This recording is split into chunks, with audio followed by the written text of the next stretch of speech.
Well, I know that I'm in the minority here, friends, but I don't hate Collingwood. I really kind of don't like Geelong. So I guess I would say that I'm probably going to go with Collingwood over Geelong. But I know it's not the most popular. It's not the most popular opinion in the world. I get it. Okay, I get it. I understand it. I listen. It is what it is.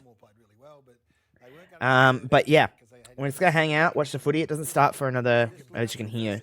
Um, it's about 12 minutes away to the first bounce, as they say. So yeah, I don't know. I don't mean to sound. It sounded so much like worse than I intended, but it's Friday. I've been at work all day. I come home, had dinner, and jumped in the shower and was like, "Oh shit, it's fucking time to stream." So here we are. Here we are. So yeah, it's weird because I don't like non-footy season, and while it's still good couple of months away, well, the home and away season is a month and a half away from ending, which is never exciting because I don't like when footy's not on. It goes so fast. Feels like just yesterday we're watching round 1, and now what, we're round 18? 17? What the fuck? Like, how are we there? I don't know, but we are. Dude, who? Wait. Completely just lost what they were all talking about, and all I heard was bigger butt. What are they talking about? Who has a big butt? Oh, Collingwood. Keep the fire burning, black, loud, and proud. Oh, this is their, their premiership thing. Anniversary, reunion, whatever you want to call it.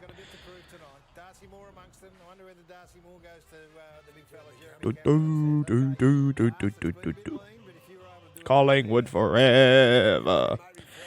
It's so weird because, Collingwood were on last year. They were on. They were like, fucking hell, just going crazy.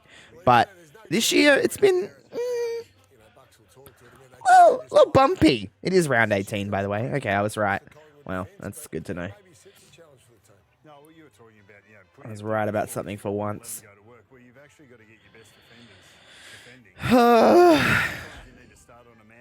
Fuck, I just love watching football. I know that's not this giant fucking revolutionary thing, but I love watching footy. I just hate when it's not footy time. Again, footy's not over by any stretch of the words, but it makes me depressed thinking about a time where football is not going to be on for 6 months. Well, I guess really when you think about it, because you go from this to the AFLW, and that runs until the end of November. It's really only 2 months without football. But still, you get what I'm saying. Nick Dacos. Oh, my nose is really itchy. Yeah, I don't know whether Tom Atkins is the obvious one. Tom Atkins went to Zach Merritt, so I think Zach Merritt is as close to Dacos. Nick Dacos is as close to what Zach Merritt's doing. They've both been in sensational form. They both cover the ground in a Jack Crisp. style. So if it is to be anyone, maybe it'll be Tommy Atkins. I do think Collingwood will probably win this game, to be honest, but I hope it's good. Because, I don't know, I feel like, while, of course, I love football and I'm having a great time every week, as I normally do watching it, I feel like we've had less, especially on a Friday night, we've had less, blockbustery games. I'm probably speaking out of my ass there, maybe I'm wrong, but I don't know, I feel like last year we were getting a lot of, good games, just, week to week. But I feel like maybe we just haven't had them in concession of one another, I don't know, but it's not that we have had bad games this year. It's just been different. I don't know, it's just different. It's just different. Oh. Well, Collingwood to get their pressure back, no question about that. So it dropped to 165 last week. You look at the points against Gus. So retain a team or restrict a team to under 85 points. They're 7-1 on the season. Over 85 doesn't look that good, does it? 1 win, 1 draw, 6 losses. So now, what's their method? We're not sure. Kicking the grass, or do they build up and take a few more marks than usual, which they've done against Geelong previously, and just try and get some more numbers ahead of the ball to start their pressure game?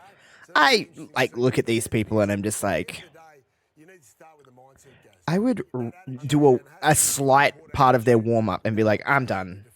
I'm tapping out. Like, put me away. Like, I'm just like the most unathletic, lazy bitch. So it is a great time when you can turn the ball over in important positions on the ground, but catch the opposition out. They had 11 goals, 9 against Hawthorn last week, so plus 30 in that particular area. 11 goals, 7 to 4 goals, 4 against Essendon. So that is a part of their game that is on. They're in sync. They're set up. Geelong have had a weird year too. I feel like both of these teams have kind of had a bit of a weird year. Maybe I'm making it. Of the night. Thank you for the follow, King. I appreciate it. I'll tell you what, tomorrow, Bulldogs and Carlton. Bulldogs are like, you know what I'm saying. No, I'm not showing any footage. Absolutely not.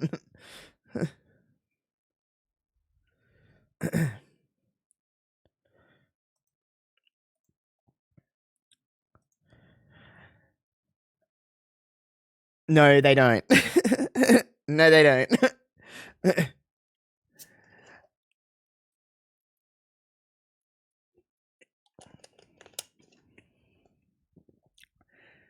Oh, my lordy. I know I've got the sound off for the ads. No, they don't. If you want to go and watch it, go find someone else. It's not me. I'm not streaming any game. I'm not streaming any footage. And I've got the ads muted, but my God, there's an Uber Eats ad that is on like 700 times in the games of football over the weekend. And it drives me insane. It drives me insane. I don't know why. Oh, God. And now there's like... Oh, you know what happened today? So I was just at work. And this like... I was like standing... I won't exactly say where I work, but I work in retail. I was like standing right by like the entry doors to the store. And this guy like walked in and he like looked around and he clearly needed a little bit of help. I was like, oh, how you doing? Like, need any help with anything or anything like that? And he was like, looked at me in my eyes. This is just the human race just being its fine self. He was like, why did you ask me if I needed assistance? And I was like, oh, just, you were looking around. I was just seeing if you needed help, any guidance of where you needed to go or if we had something or whatever it may be. And he was like, that's a stupid question. And he just turned around and walked out. I was like, what the fuck, man? I was like, Jesus, all right. I was like, so sorry for asking to help. It was bizarre. I was like, what the hell?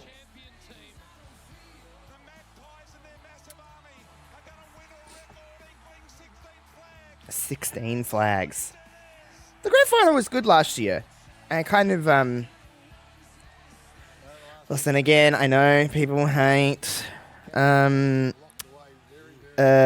people hate Collingwood, but, like, they were the best team last year. I feel like they had earned the flag. And that's not all the way, usually the way football, or not always the way football goes, is that, like, just because you're the best doesn't mean you win on that night, or win on that afternoon, I should say. But they were the best last year. The Pies. For the Pies.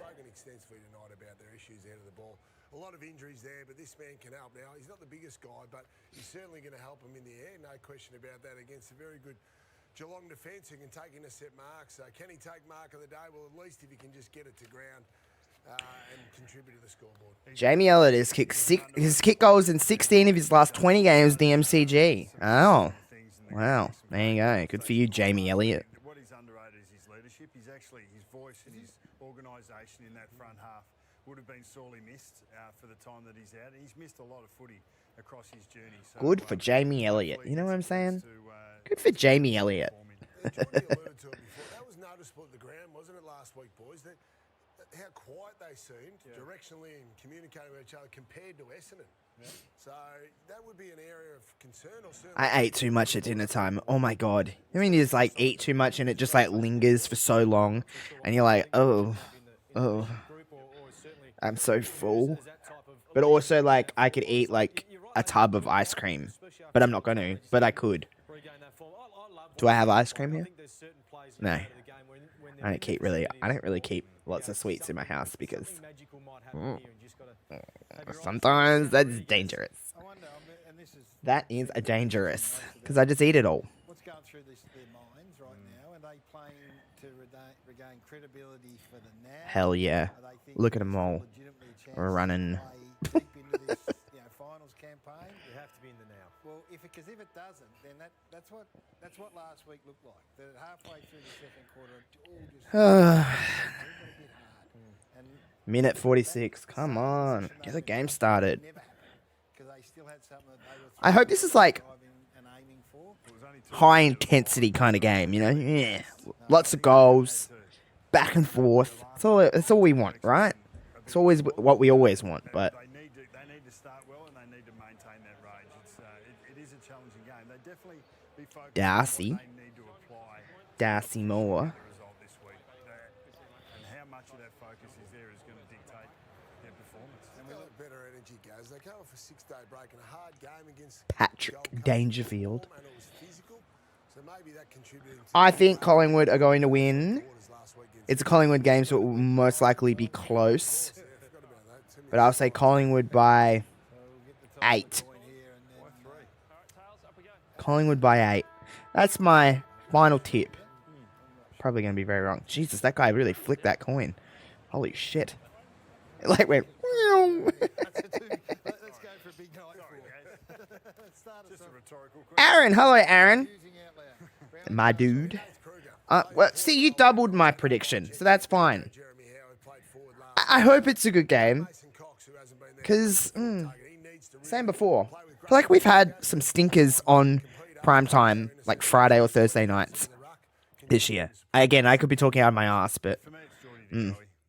Listen, the Crows are doing dog shit this year, and to say that someone's doing worse than the Crows is something. So I am on your level, my friend. Trust me.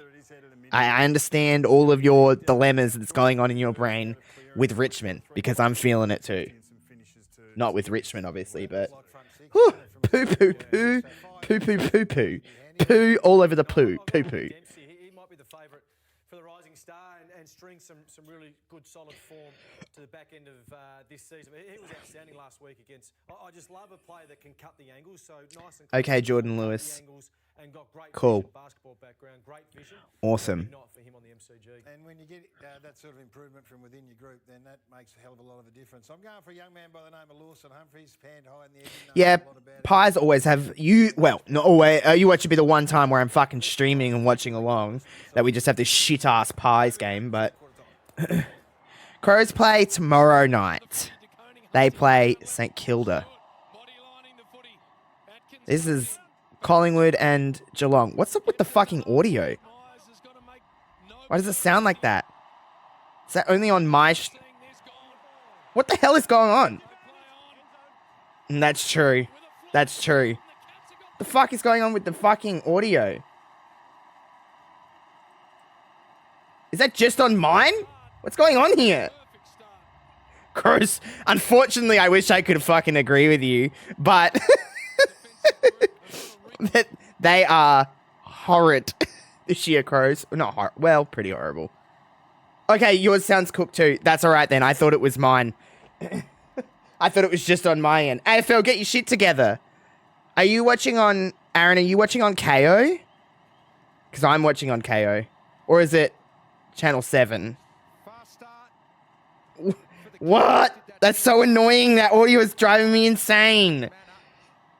It sounds like it's in a tin roof. Well, Josh Dunkley plays for Brisbane. I just want to, you know, do a lot with him. Yeah, I'm watching on KO as well. Fuck, it is my fuck. Oh, look, and it's a fucking goal for goal, and this audio's fucked. I'm going to see if it's just... I'm trying to see tweets. But, you know, Twitter fucking sucks and you can't see shit.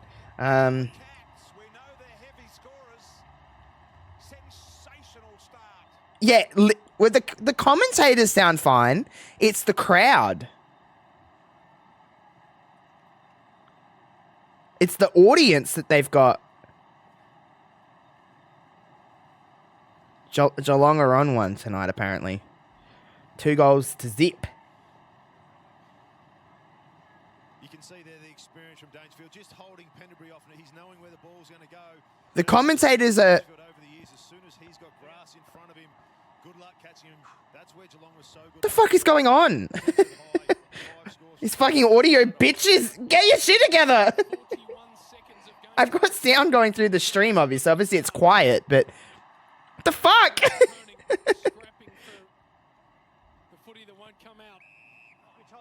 That's the great thing about Dangerfield. He hasn't lost his Aaron. speed, and we saw it there against Pendlebury.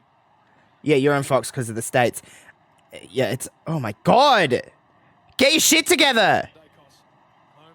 It's so bad. Ah, I can't even enjoy it. Ah. I'm trying to see what people are saying about it.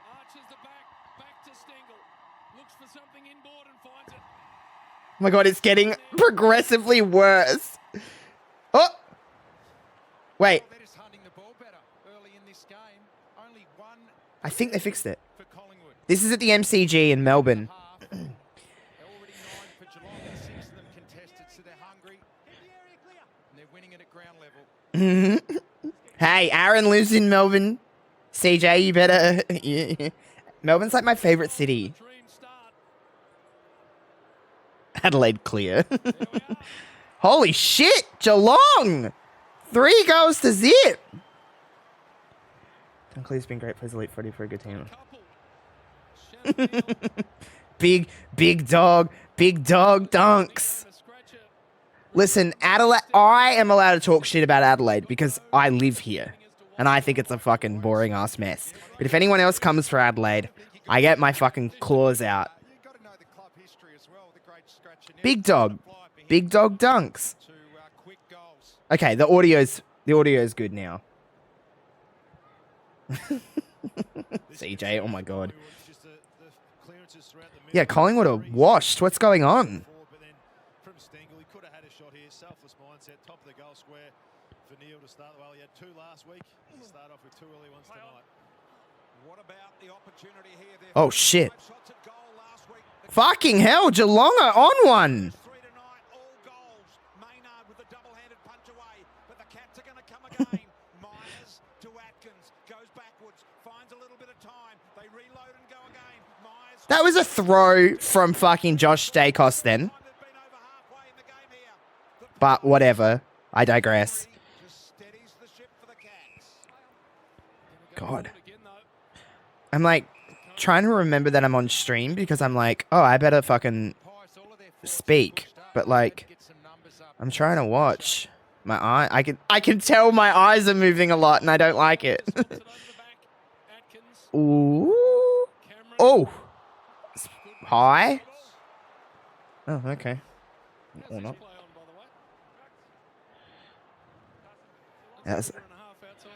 Yeah, it wasn't a great bounce. I was having this conversation on Sunday when we did the watch along for the Crows Lions game. Aaron and whoever else is watching, just everybody, blanket statement if you love footy. Do you think the AFL should get rid of the bounce at the start? Do you think it's become to the point where it's just like, it's so bad every time that you think we should just throw it up? I personally think the bounce is a part of the game, and I take the shit with the good with the bad.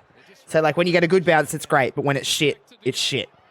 But, like, the amount of times that you watch a bounce and it's like, well, that's not a good bounce by that umpire. Not that it's necessarily the umpire's fault. it's a fucking oval ball, but like, should the ball just be thrown up and we just get rid of the bounce? I personally don't think it should be, but I've heard arguments for and against, so I don't really know, but yeah, maybe it's not an argument that is even relevant. Maybe it's just in my own brain, but Zach Tui's taking the Tommy Stewart role, just trying to drop off when he can.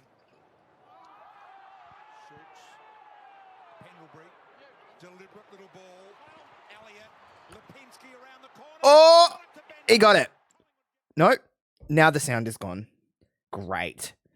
What the fuck is going on with this fucking audio? There's no sound now. Is that just me? I hope that's not just me. I think to keep it to start the game, and then after you can throw it up. They keep it though. I'm sick. Oh, audio's back. We're back, friends. What the fuck is going on? Get your shit together. What? It just went silent. This is really good from Lipinski. He realised that Tui was by himself. He's come back to make him a What is going on? I keep having a stress out moment thinking I'm like, oh, I'm stream. Oh shit, something's going wrong. Paddy Lipinski.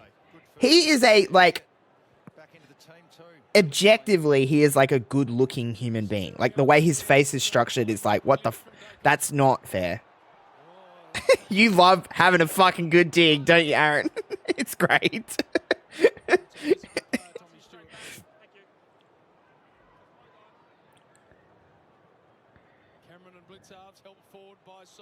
Ooh. Nice. Well, not that nice, but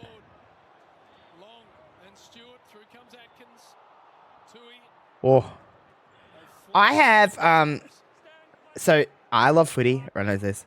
I've never been to a footy game at the MCG. I've been to the MCG, but not for football. I was going to go earlier this year, and then I changed jobs, and that wasn't going to happen. Getting time off to go to Melbourne. I am kind of kicking myself for it because I was gonna go to the Crows at the MCG. Glad I didn't, because that Hawthorn game that they played was not great. But still, I would have liked to go, and I love Melbourne. I love just any excuse for me to go to Melbourne. I'm there in a heartbeat. But it's also expensive, and living in these times are difficult. It's so fucked how expensive everything is. I'm so sick of, like, talking about that all the time, but also, like, I know everyone relates to how fucking terrible it is to be alive at the moment because it's so expensive just to breathe. Anyway, but yes, I would have liked to go to an MCG game this year. But, you know, whatever. Been to plenty of Adelaide Oval games, I guess. Yeah, I would have loved, like, going to, like, what I would have done, what the plan was to go to, the Crows were playing on a Saturday afternoon earlier in the year, and I was going to go down to Melbourne on the Friday morning, and then go to the Friday night game, and then go to the Crows game on the Saturday. So I would have went to 2 MCG games. That was my goal, but, but it changed, obviously. Yeah. Just eat air, and I'll be fine. Bobby Hill. Oh, it's not. Oh, not 15. That's so rough. Oh, that is rough. Oh, that is so rough. Holy shit. I've seen umpires pay that, but, like, plenty of times. Like, I'm not arguing that it wasn't 15, but I've seen plenty of times that that's paid as a mark, or as 15 or more. That's rough. That's some rough shit right there.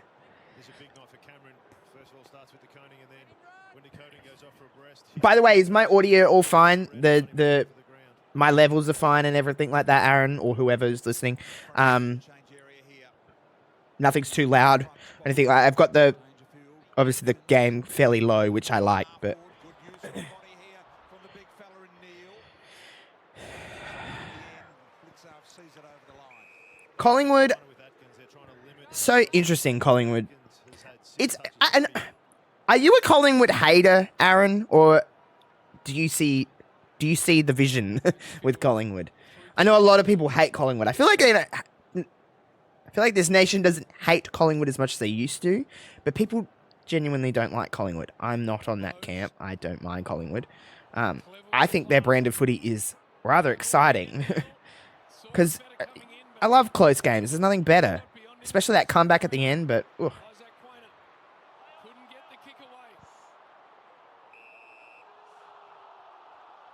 yeah, I guess so. Interesting. Obviously, there was no problems when it was on Fox Footy with their audio, as in terms of like the pre-game stuff, as we are aware. This is actually kind of cool, streaming this, like doing a watch along, because I know this is not fucking any. This is like I'm not inventing watch along streams, but like I'm here on my own. There's no one here. Like it's like I'm watching football with friends. Ah, right. Okay. Okay. I get you.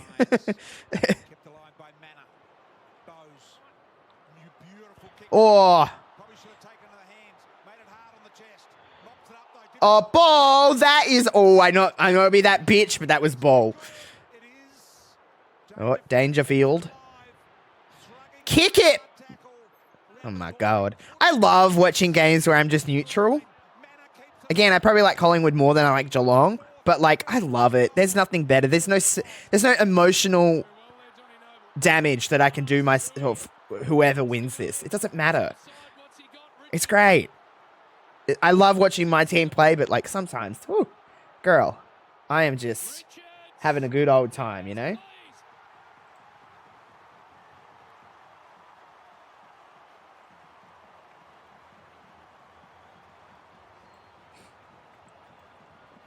I just realized I didn't have my chat box up.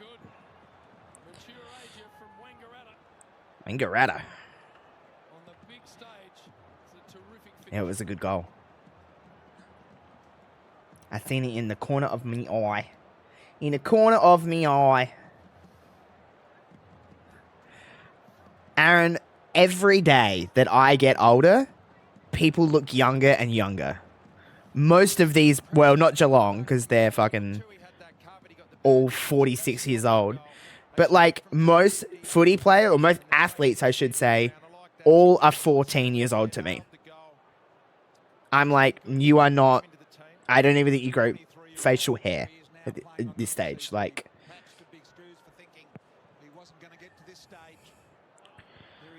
oh God.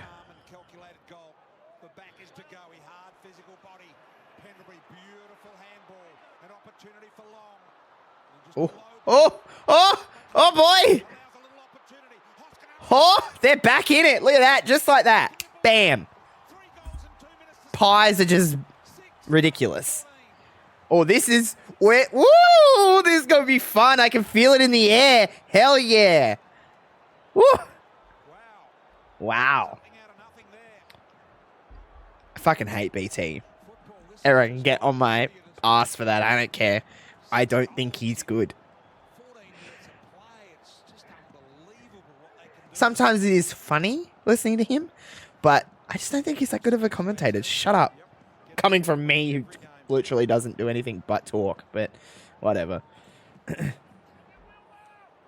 seen this bloke Pendles just get in the right spot at the right time so consistently to go nice and clean, but it was that handball from Pendlebury which opened the play up. Long got it going forward. Yes, it was a drop mark, but then just a snap on the boot by Hoskinelli. Crucial goal. Gets him back into even. Blows off the line. It's not going to be far enough. Myers has got to release it. He did. Yeah, it literally makes me throw up.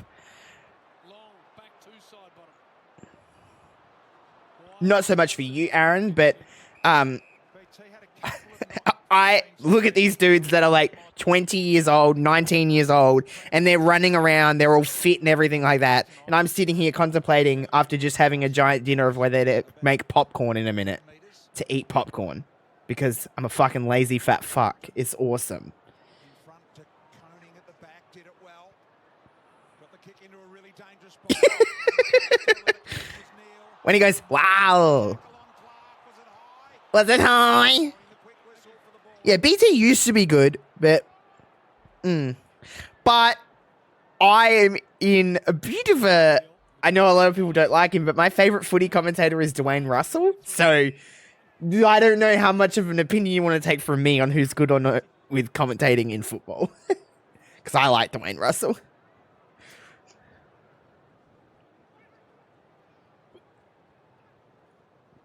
And being where I am on the ladder, it's usually him that commentates a lot of Crows games. Not that it really makes that much of a difference, but when we play the shitty games, the shitty times, usually Dwayne... Oh, I hit the post. That's rough. That's really strange. 10 minutes into a game, halfway through a quarter, we haven't seen a mark from the opposition. So both teams been able to get it to ground and neutralise. I know. I'm sorry. I like Dwayne Russell.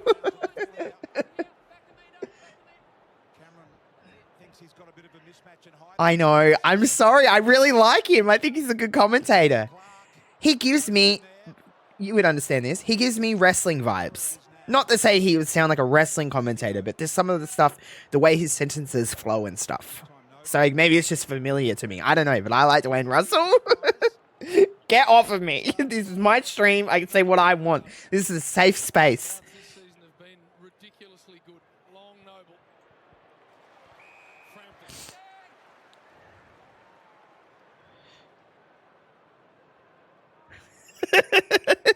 I live for that shit. I live for it. Tell me more, Dwayne. Oh. Oh, here we go. Oh. Oh. Ooh. Great chase from Duncan there. They're looking dangerous when it gets to ground level. Forward half Collingwood. Richards does really look like he's 13. Maybe 14. So once you go into the corridor and all the forwards are on the same page, there's more people that drop at the ball. Dempsey, cute little kick back inside to Manor. Manor looking to draw. He was going to give it to Humphreys and elected to kick it himself down the line and find Stengel. Stengel. About 60 metres out. Stengel. That's the boundary line there. Sold some foot candy. Did it nicely. Sold him some candy. Out of bounds. No, it'll be paid the mark here. For close. Gee, I'm not sure about that. I don't know about that one, but that's all right. Tell you what, Oh, he turned around and gave a little bit of lip service to the boundary umpire standing right there. I don't know. I feel like that one was out of bounds. But whatever, I'm not there. The fans in their background doing their best to put close off, and he's kicked it to the near sides, and they enjoy the moment. Ooh. Yikes. That's why they pay their money. You can tell this is a Collingwood home game. Steel side bottom. Bottom. Side bottom. Pressured and turns it over. Stengel's got it again. Wants the speed. And that's Oh, straight to side bottom. a turnover straight back to the man who gave it to him. Now Quainer. Johnny Noble. Maynard. Listen, that documentary, while I enjoyed it, I was just sitting there the whole time like, this isn't the case at all, all right? Calm down. Pendle he goes. Pendlebury. Why not? Frampton. To go, he wants it. And Hoskin Elliott. Oh, got it. Hoskin Elliott. Collingwood out in the open. Was that kick from Dacos coming into the corridor, and then Pendlebury kept the switch going, which found all the space. Oh, did he kick it off? Oh, he did. Josh Dacos. Open in the pocket. Josh Dacos. Intercept mark from Geelong in their back half. So that's a key for Collingwood tonight. Kick this goal, fellow Josh. Do it for all Joshes. Down there. You can do it. Got to limit those intercept marks. Get it to ground level where they can have an advantage. 7 goals in 2024. Coming from me, but... Ooh. Making its way back, but not enough. Ooh. Easy in the end for Henry. Ugh. The line. I feel like the moment I said that this is going to be like a top tier fucking game is maybe changed. The vibe has changed. The tone is a little off, you know? Whatever, though. Ugh.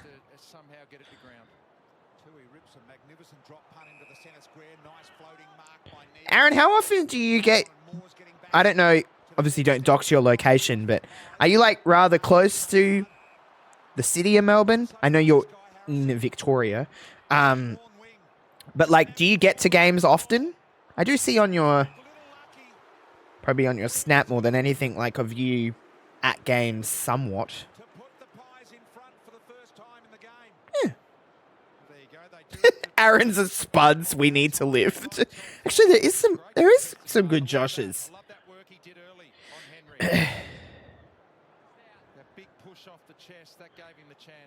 Rochelle, though, love him, but he's not had his best year. He's been a little, shit.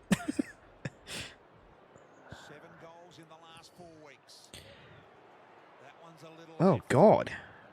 No one can kick a goal now. That's all we're doing before. But we're all tied up. Classic Collingwood style. Started this game with 6 goals straight. Now we've had 6 behind straight. To Koning to fly. Ground level was close. Oh, mate, still side bottom. Still got a bit of spring in his step, doesn't he? Good for him. Handball really wasn't great for Clark. How good's the hands been of side bottom, the veteran. Into the middle now. No. An hour drive from Melbourne. I go maybe 4 or 5 games a year. And the turnover. Okay. All right. In the hands of Humphries. So, you know, like, you're about the same distance from... It takes me about an hour and a 20, hour and a half to get to Adelaide. I'm out of Adelaide. So, we've kind of got the same kind of vibe. Sometimes it's a little hard because I don't want to drive home at 10 o'clock at night after a game. You know, so I have to usually stay in Adelaide if I, like, stay in a hotel. So... Only sometimes. I mean, I try to go as much as I can. I have a Crows membership and that, try to utilize it as much as I can. But this year, I have not been as much as last year. I was going every home game last year. This year, I haven't been to the footy since the West Coast game that we played, like, a month and a half ago. So, I'll get to... I'm not going tomorrow night, but I'll hopefully get to the couple of after that. But... it is what it is. Sometimes it's like I love going to the footy, don't get me wrong. It's great. But sometimes I do prefer to sit home and watch it because I can be on my couch, like all snugged up and rugged up. But I do like the atmosphere, obviously. There's nothing beats footy. Basketball comes close now that I think of that. But basketball is like summertime. Go to NBL games. I'll go to 36ers games. They're fun. The vibe of a basketball game is so much different to a footy game, but both fun. Yeah, true. Richards on the wing. Great to see this man back playing football, Jamie Elliott. Sometimes I just can't be bothered. It's an effort. Yeah, Sunday games. If there's a Sunday game, for the most part, I'm like, nah, because it's like we always get the dreaded Sunday at fucking 3:40 or 4:10, whatever the fuck time is. And it's just there. Aaron! I'm becoming such a Collingwood simp. Listen. Times have changed for me. I think we should normalize change. All right? Your mind, your opinions, they evolve. And I've evolved to being someone that doesn't hate Collingwood. I'm not saying I'm their best friend. I'm not saying they're my favourite team. But I just don't hate them the way that everyone else seems to hate them. Their fans are a bit poo-poo. No offence to Amber, Aaron. But their fans are a bit shitty. But they have a good brand of footy. It's exciting to watch Collingwood games. They're always close. They always provide good comebacks. Beautiful use of Mitch Duncan as a rule. Call to go. So I don't know when you went to gather round, Aaron. So did you go to Adelaide Oval games or did you just do Really nice target.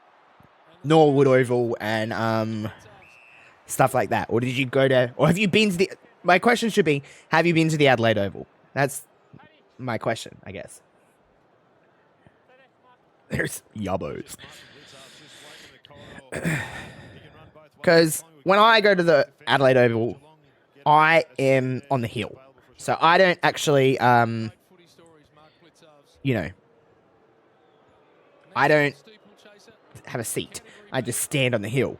And there is some fuckers around. But I try to stick to my little group and we're fine.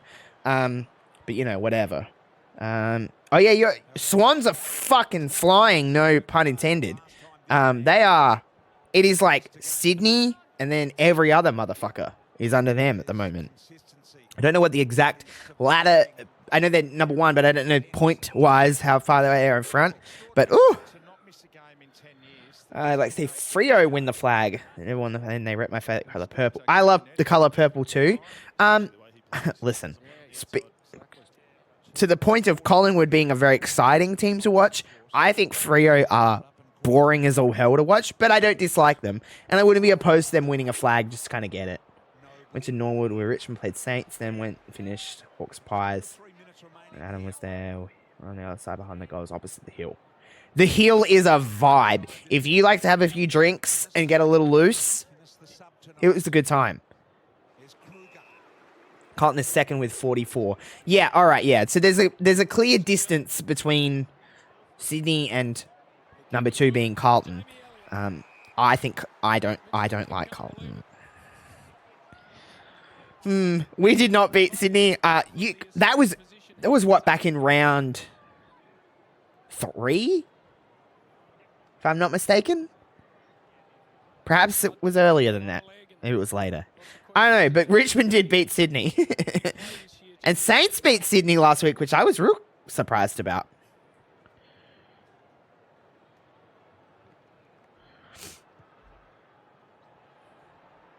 Yikes. Oh, Craig McRae. Oh, they panned to him. He was so sad. Oh, bless.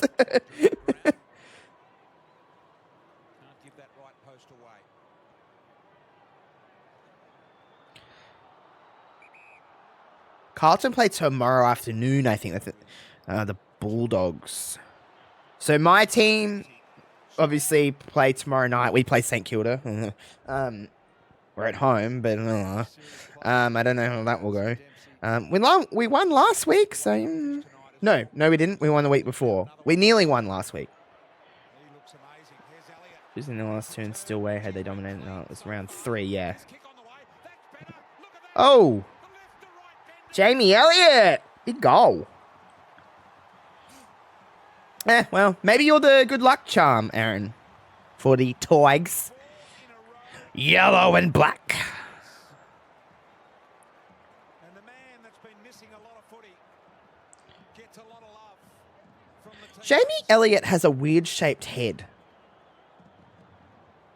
Coming from me, who looks like a fucking spud, but... What's on the back of behind his ear? He's got like this, I don't mean it this way, but he's got like this white shit behind his ear. It's like white goo. I don't mean it the way it sounds, but...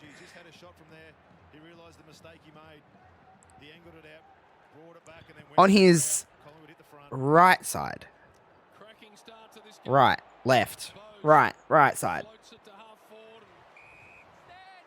Steal side bottom. Intercept for side bottom. Geelong have only taken one intercept mark. They average 17, and that is going to be key for the Pies moving forward in the game. Do you think... I don't know if my... Obviously, wrestling is my bread and butter, but I've never really done this before, but... He's got like this... Like here. Like on his... Like just behind his ear. He's got like this white goo. And now everyone's going to think I'm some weirdo, but I've seen it. I just seen it. Show Jamie Elliott's... Look, it's on behind his ear. It's like some cream or something. I don't mean it the way it sounds. I really don't.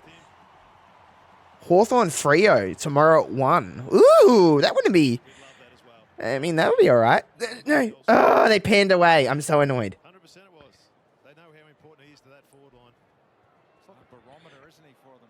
what I was going to say, by the way, was, do you think I should start doing watch-alongs to Raw or SmackDown when I can, when I'm not doing other stuff? Is that something I would be like, okay? I just know so many people do that. So many people are in the zone of like watching Raw and SmackDown live. I just don't know if I have anything else to add to that scene.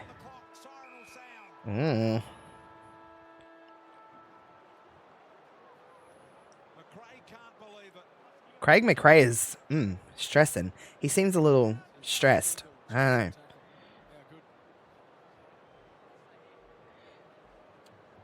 Since the start of last year, this man has kicked 43 goals 12. Here he is from 25, 30 metres out, no further. I reckon he's going to kick this. Oh. Fuck, I gave him the... Ooh, that's rough. Short on the kick, and he's disappointed in himself more than anything. What a quarter of football. Remarkable start here for the Cats. Green Day. In 2 minutes. And then the Pies kick the next 4 to lead by a goal at quarter time. Oh. Okay. Yeah. All right, ads are on. Good first quarter of footy, I think. By the way, if you could do me a favor, everybody, and retweet my pinned tweet to let people know that I'm live, that'd be much appreciated. Absolutely, Aaron. It's my favorite thing. My favorite thing to do is sit here and judge literal A-class athletes about the way that they do the craft that they've done since, more than likely, since they were a child. And I sit here, again, having dinner about an hour and a half ago, and considering eating a giant bag of cheese popcorn. To say that that in itself is not a talent is just, it's plain disrespectful to me. So, you know, everyone can suck an egg. Not to brag, but my last TikTok has over 4,000 views. And just saying, I'm pretty fucking over, and it's difficult being in my position because I'm just so famous, you know? Ugh.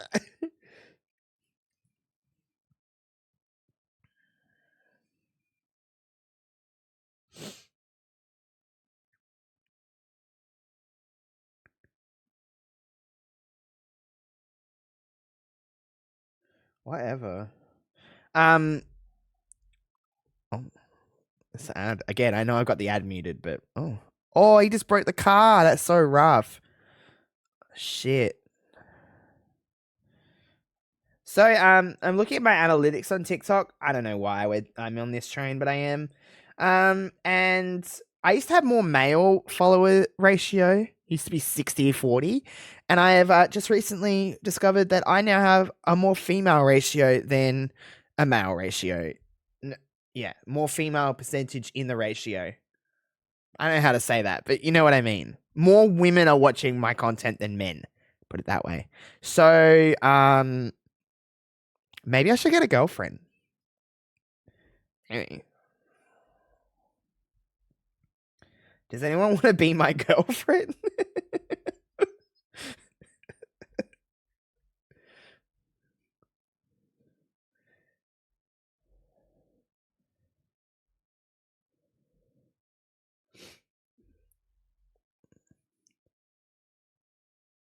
Listen, I will say this as a neutral on American politics because I don't give a shit. But I did find it funny today that I seen somewhere that Joe Biden called Kamala Harris Vice President Trump. That man needs to have a nap. He needs to go away. He's so old.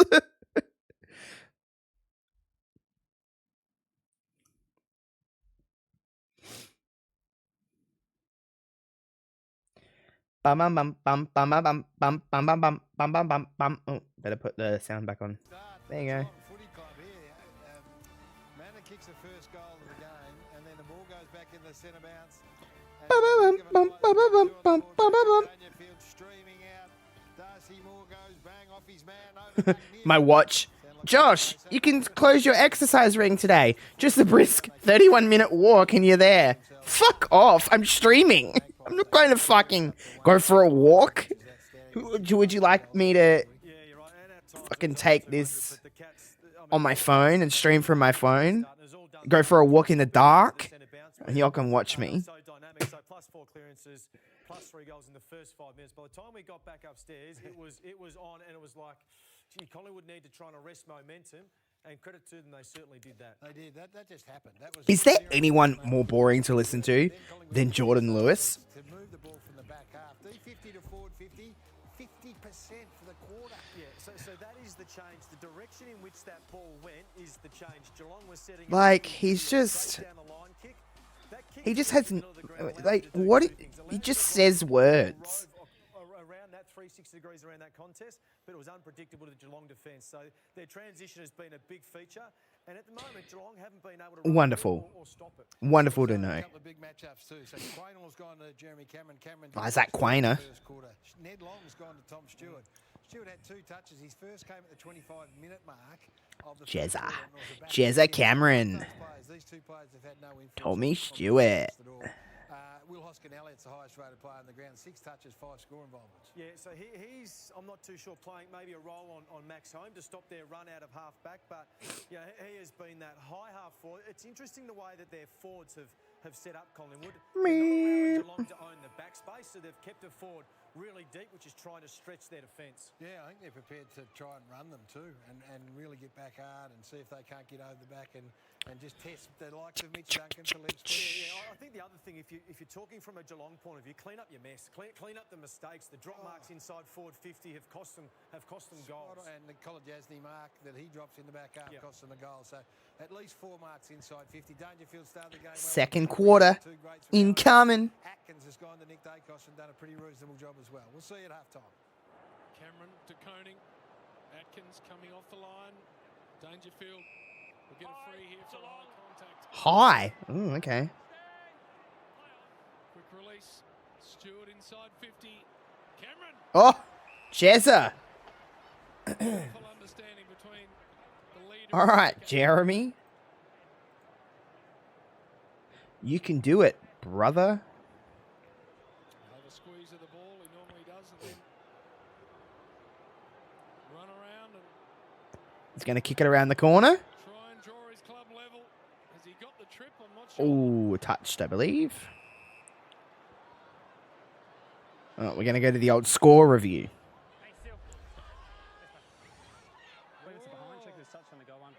Wow. What's there? It's touched. Review underway. To our view, that's all good. That's a goal, JB. Oh, no, that is a goal.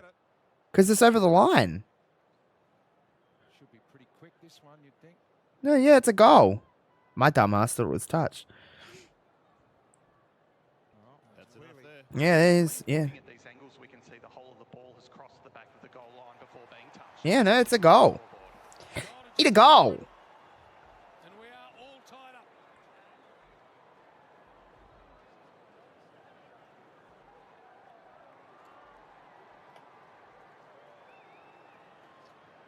Example of the goal review working, JB. Yep.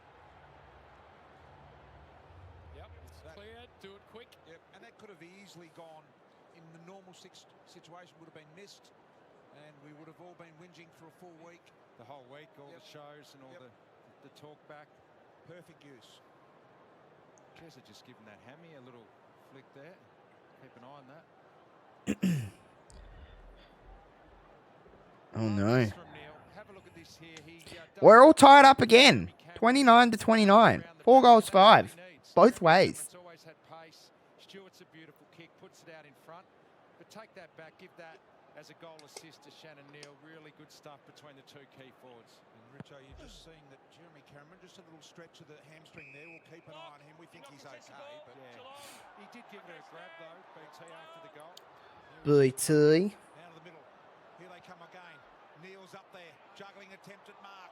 Taken away by Ooh. Jezza. Hoskin Elliott. A lot of Collingwood players in the picture. That handball not great to Dacos. Chris to try and tidy it up. Risky one back in the middle. De Koning sends it forward. Bound once again for the Cats. Oh, jeez. Works for Markov. Scrambling. Hoskin Elliott kick needs to be perfect. Oofed. Hill. Dacos keeps it alive and Collingwood gains some good ground there, JB. As we have a boundary throw in. It's still weird to me that Lockie Schultz is a Collingwood player. I know it's been 18 rounds of this freaking season, but he's still, I don't know. He's just not, he's not Collingwood to me. After he kicked it, he just did some stretching and was grabbing at his hammy a little bit. He's fine. He'll be right. Crisp. Taken high was Cameron.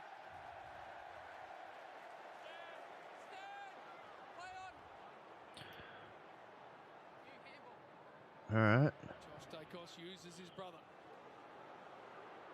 Kruger had access to the ball and made a real meal of it. Schultz. Ooh. Gets barreled. High contact. And a free kick. High contact. You came in late, Patrick. Stand. You really got to take marks like that. All right. Key forward. We don't get a lot of chances like that, BT. Not 15? Girl, I don't know about that. Umpires, very good calling. None of those were the required 15. I don't know about that first one. More Oh, God, everyone's dropping it. Jeez Louise. taken away by Stengel. Markov under immediate Dempsey pressure. Collingwood got the numbers around. Geelong have got the numbers. Tui. Round the corner ball. Won't get Quainer. Tricky bounce. Cameron. The all-in-one. Oh, that was, whew. Beautiful spin. Opportunity for the new big man, Neil. BT, if I was the other 16 teams watching tonight, you now know that they're going to be red hot on that. Here's Jeremy Cameron. Here he was after kicking that goal, just giving that right hammy a little stretch out. Nah, he's right. Before. He's right. There, so looks like He's feels right. like he's okay. It's a non-story, I think. What do I know? Serves now in opposition to Cameron. Maynard. Does Paddy Dangerfield just always fall over? I feel like it's just every time I see him, he's just constantly on the ground. Had it spent before he got it, Henry. Tui. They worked their way through some pretty good heat there, the Cats. Ball up. Ball up. Jeremy Cameron, the last up.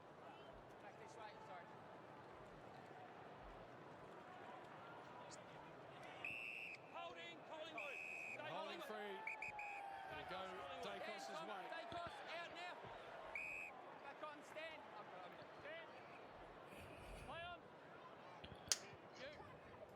Nick Dacos. Stewart, good effort. Kruger, aggressive soccer.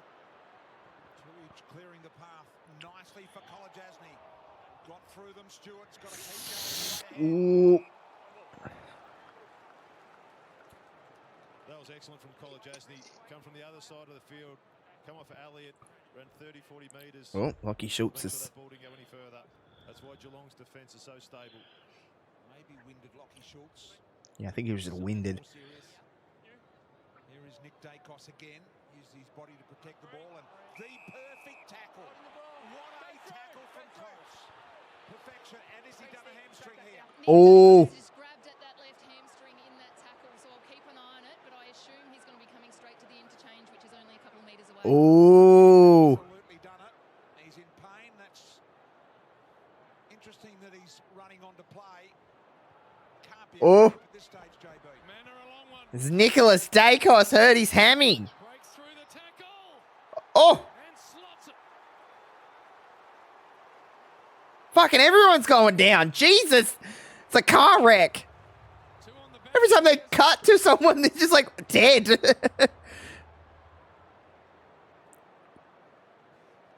Neil with some issues. Might have caught one in the throat. God. Jesus. Neil got hit in the throat. Dacos has hurt his hammy. Jezza hurt his hammy. Lockie Schultz was down on the ground. Everyone's just... This is the Dacos where he's got pinned holding the ball, but the big concern for the Collingwood supporters. Oh, he immediately grabbed at his hamstring. That fucking hurts. Not that I've ever, like, I've pulled it, but... Just too big and strong. Snap it over the shoulder. Gone back in the middle though here, Dacos, so must have been a cramp. He must be all right. For a bloke who runs 15 to 18k in a game. Yeah, highly unusual. We'll find out. Here's Noble, ran into the brick wall, and it's Tom Atkins. Shannon Neal's gone down to the rooms as well after that knock to the throat, so straight down with the doctor in tow. God. Knock to the throat. Pendlebury. Pendles. Blitz halves again. Same side.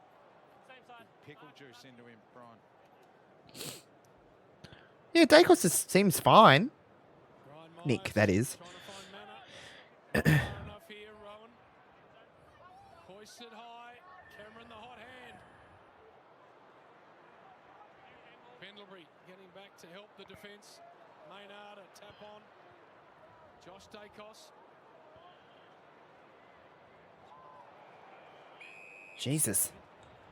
Ball's out. It's all happening. It's all happening. See what Geelong are trying to do. Isaac Quainer is a beast. He is a beast of a person. Just cleared out the space.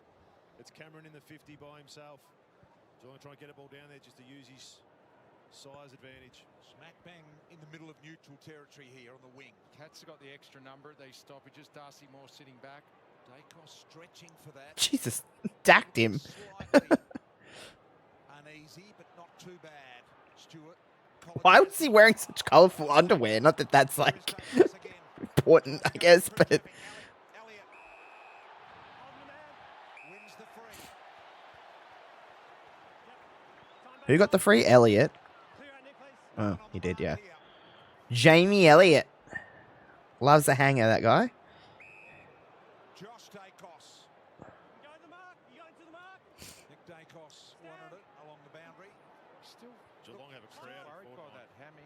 Yeah, he still looks uncomfortable, Richo, doesn't he? It's a big concern for Collingwood. What would be going through Nick Dacos' mind at the moment? It's exactly what Collingwood... He does keep grabbing at it, but... Is he out there testing it out? Well, you wonder how many he's done in his life. If he hasn't done one, he might not know within himself the extent of... Yeah, sometimes we forget that Nick Dacos is 11, 12 years old. Blitz halves. Misses with the handball. Richards goes to work. With that, he's still Oh, grabbing at it. he's Doing what grabbing at he's it. doing. He's still able to go left. He's still able to go right. He can change direction. Hello, Giddy. You want to come and watch some football? You can come up. Hearts in their mouth everywhere. Fans, teammates. I haven't seen anyone go and ask him yet. Am I missing something here? Has someone been out? Or You come up. Right in front of the bench. Hi, Giddy. Think if You they want to watch some had footy? pulled him straight Yay, Gigid. Free. Probably should have. Oh, yeah, Gigid. You're right, BT. Nobody has gone out to see him as of yet, whether it be a trainer or a physio. So Giddy, I'm giddy, sure giddy. maybe even saw it happen, even though it was just a few metres in front of them. Yeah, he's going to get a free. Gid, don't hit the microphone, please. Richards around the corner, kicks the goal. He's fucking kicked it. Players asking a question. Vantage was play. Well, both. Richards gets his second, scores a level here.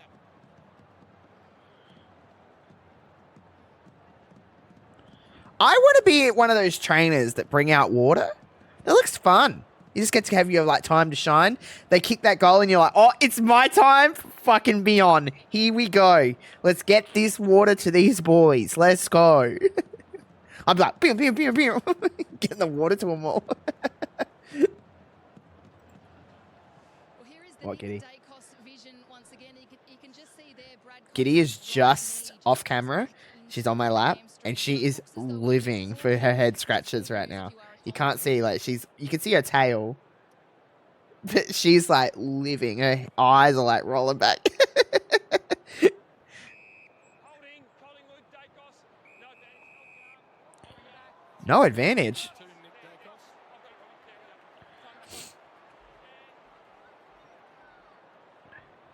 Or one thing I would not like to be in footy is a fucking umpire. That is a lose-lose job. No matter what decision you make, you are pissing someone off.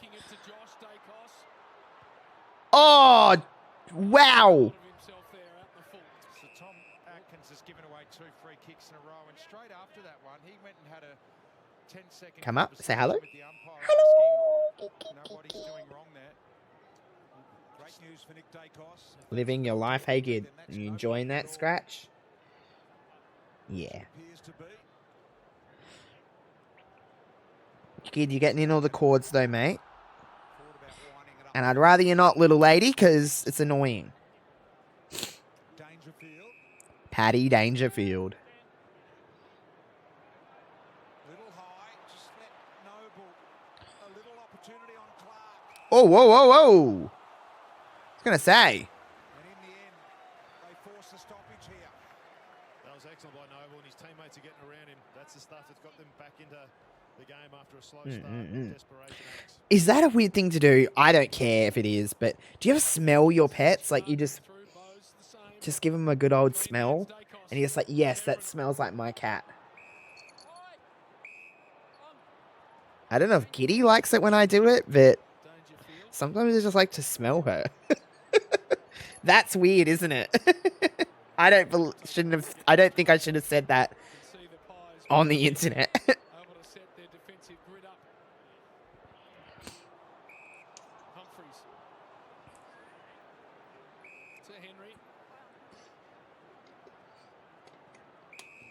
All right, come on, guys.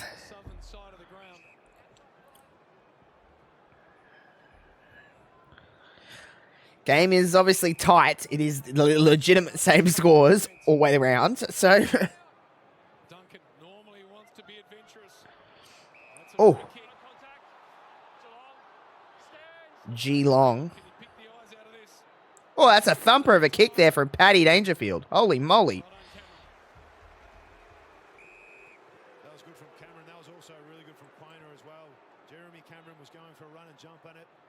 And Quainer just put his body in the road. And it was good by Darcy Moore because he went and picked up De Koning and it allowed Cameron to come off and spoil that ball.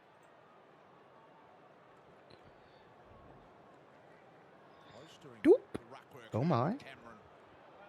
Rose. Here's Stengel. Clark confronted by Markov. Rowan.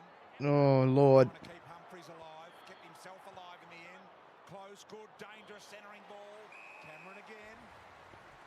Gosh. Side door to Noble and Quainer's there if he wants. Play on. To ground is Harrison.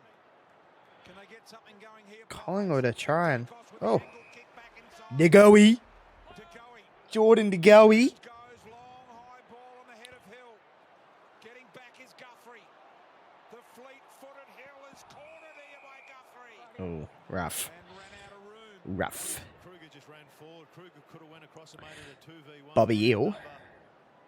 Ran forward and left it a 1v1. Oh, he's back. Bringing after he's. Thanks, Abby. Thanks, Abby. To Goey. Trying to play for a free and umpire having nothing to do with it. Markov. Always great pressure from Rowan. Oh, all right. Collingwood trying. Although that wasn't as good. Close. Tapping it forward. I don't know. All right, come on. What a pick up. How good was that? Good work, Elliot. And again, it was one-on-one inside forward 50 for Collingwood. They had 3 one-on-ones and they were all separated. So again, no opportunity here for Geelong to intercept Mark. They've still only taken 2 for the game. And when you get one-on-ones in your forward 50 and Degoe's got time and space, he's going to hit the target. Superb control of the footy off his shoelaces and gives Jamie Elliott this set shot look. All right, here we go.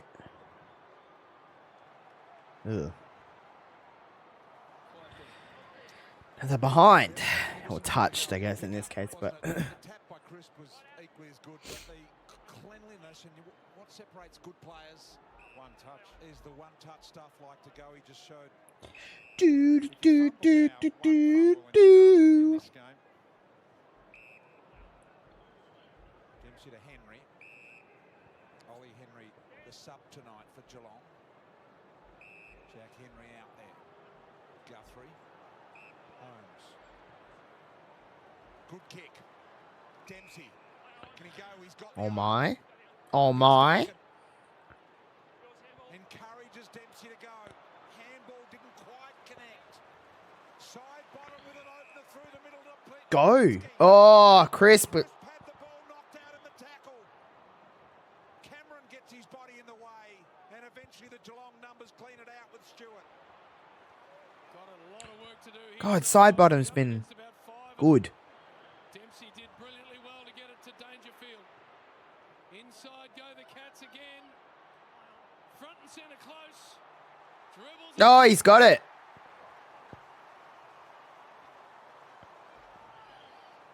Finally, a little bit of separation in the score. 3 goal to 1 quarter. Now, really good finish there from Brad Close. Brad Close.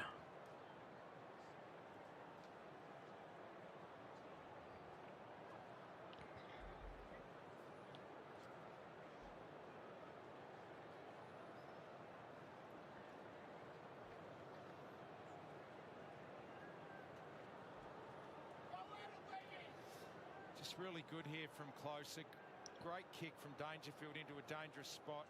And that there from Neil. Gee, that's great work. As a young key forward, he knew he wasn't going to mark it, but Close had time and space on Pendlebury, who was trying to get back and help out on Close. And Neil did that perfectly. So that's 2 things for him tonight. It's created 2 goals where he won't get a stat, Neil. 3 goals to 1 in the quarter for the Cats. Stewart with a little poke by foot. For the Cats. Harrison, bit of a sloppy kick. Clark dropped the mark he probably should have taken. Mops it up though. Boop. Now this kick needs to be good. It's high. Moore with body contact there with Neil. Close to the boundary line. Couldn't keep it alive.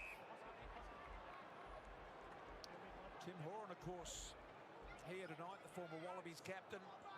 Part of the commentary team covering the game tomorrow night. Australia play Wales over at Amy Stadium in the rugby. Great player he was. Rugby. Frampton. Ground level Dangerfield. And holding the ball. Holding the ball. He knew the longer the whistle took to come, the more likely the result was that. Players are getting so smart these days to not take him to ground. Realising if they're going to pin an arm, just to let the I mean, I guess so, but so red hot on players not getting rid of the ball. It's their 4th holding the ball tonight for Geelong. Wow. JB, just being able to hold it there, knowing that he oh no, yeah, no, that is. A lot of incentive when you're the player picking the ball up there in D50. I don't know what Steele can do. Brian Myers. Grind Myers. Oh, no, no. Funky style. But Oh, it works. he kicked it.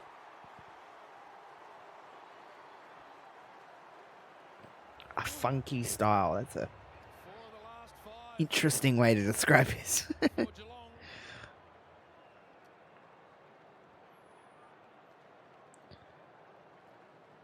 Better off not picking it up there, Hodgie, if you're side bottom. it's getting a bit like that. Still having a feel of it every now and then, Nick Dacos, but it looks okay. Yeah, I think he's fine. I think he's fine.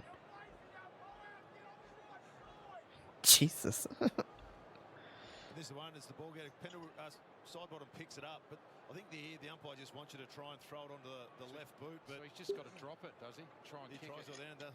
That's a really good tackle. With how the rules are put in place these days, it's a good tackle to pin an arm and hold him up. Don't take him to ground. Just don't pick it up. Myers 34 goals over the last 3 years, but 77 goal assists. He's a goal assist machine. Good quarter here for the Cats, leading by 11, and they are building through the slot. Oh. Saw Rowan coming, decided to let him go.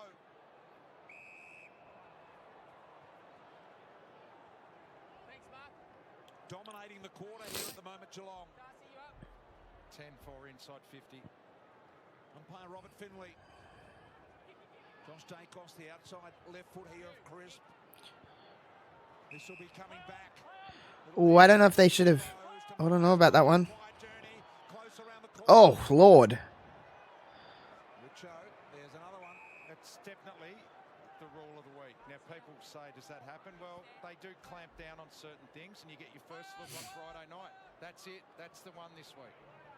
Noble trying to by hand find Josh Dacos. Bowes came forward.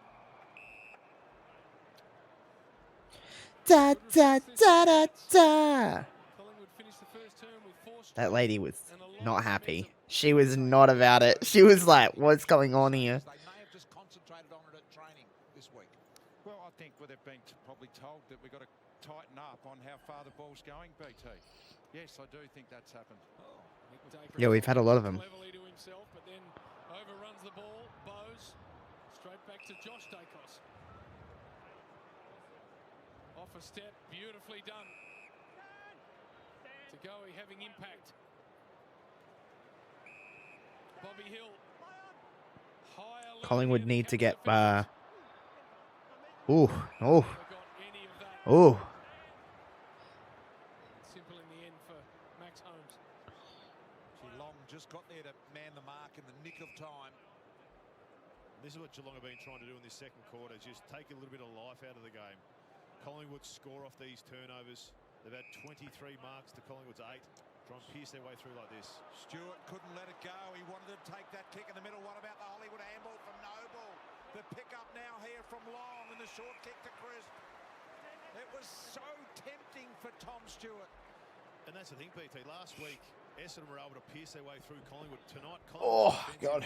efforts are on. Those little What a kicks day off it's the been. one-side corridor, they're just getting What a the day. kick to keep the ball It's alive. been a day and a half. Oh, what about Tell you that. little party trick from Johnny Noble there?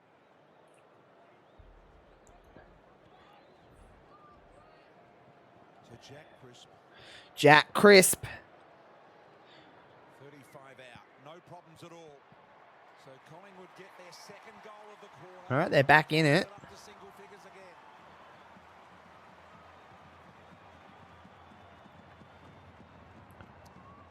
Had a good week early. Last week, Jack, in terms of goals. 3 goals in 3 minutes he had last week.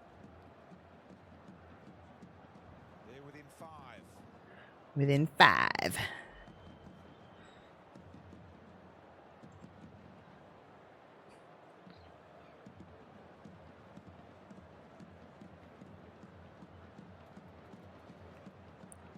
If you're looking at that, Tommy Stewart 9 times out of 10 would hit that kick, but as we've said before, Collingwood in their desperation to keep the ball in the forward 50, I think it was Schultz there, desperation diving across, and then the composure to go back inside forward 50. Excellent defensive work from Collingwood. Well, sure, I guess. Stewart bursting out of the middle. Goes for Stengel. Harrison now. Fast whistle. Ball wasn't coming out.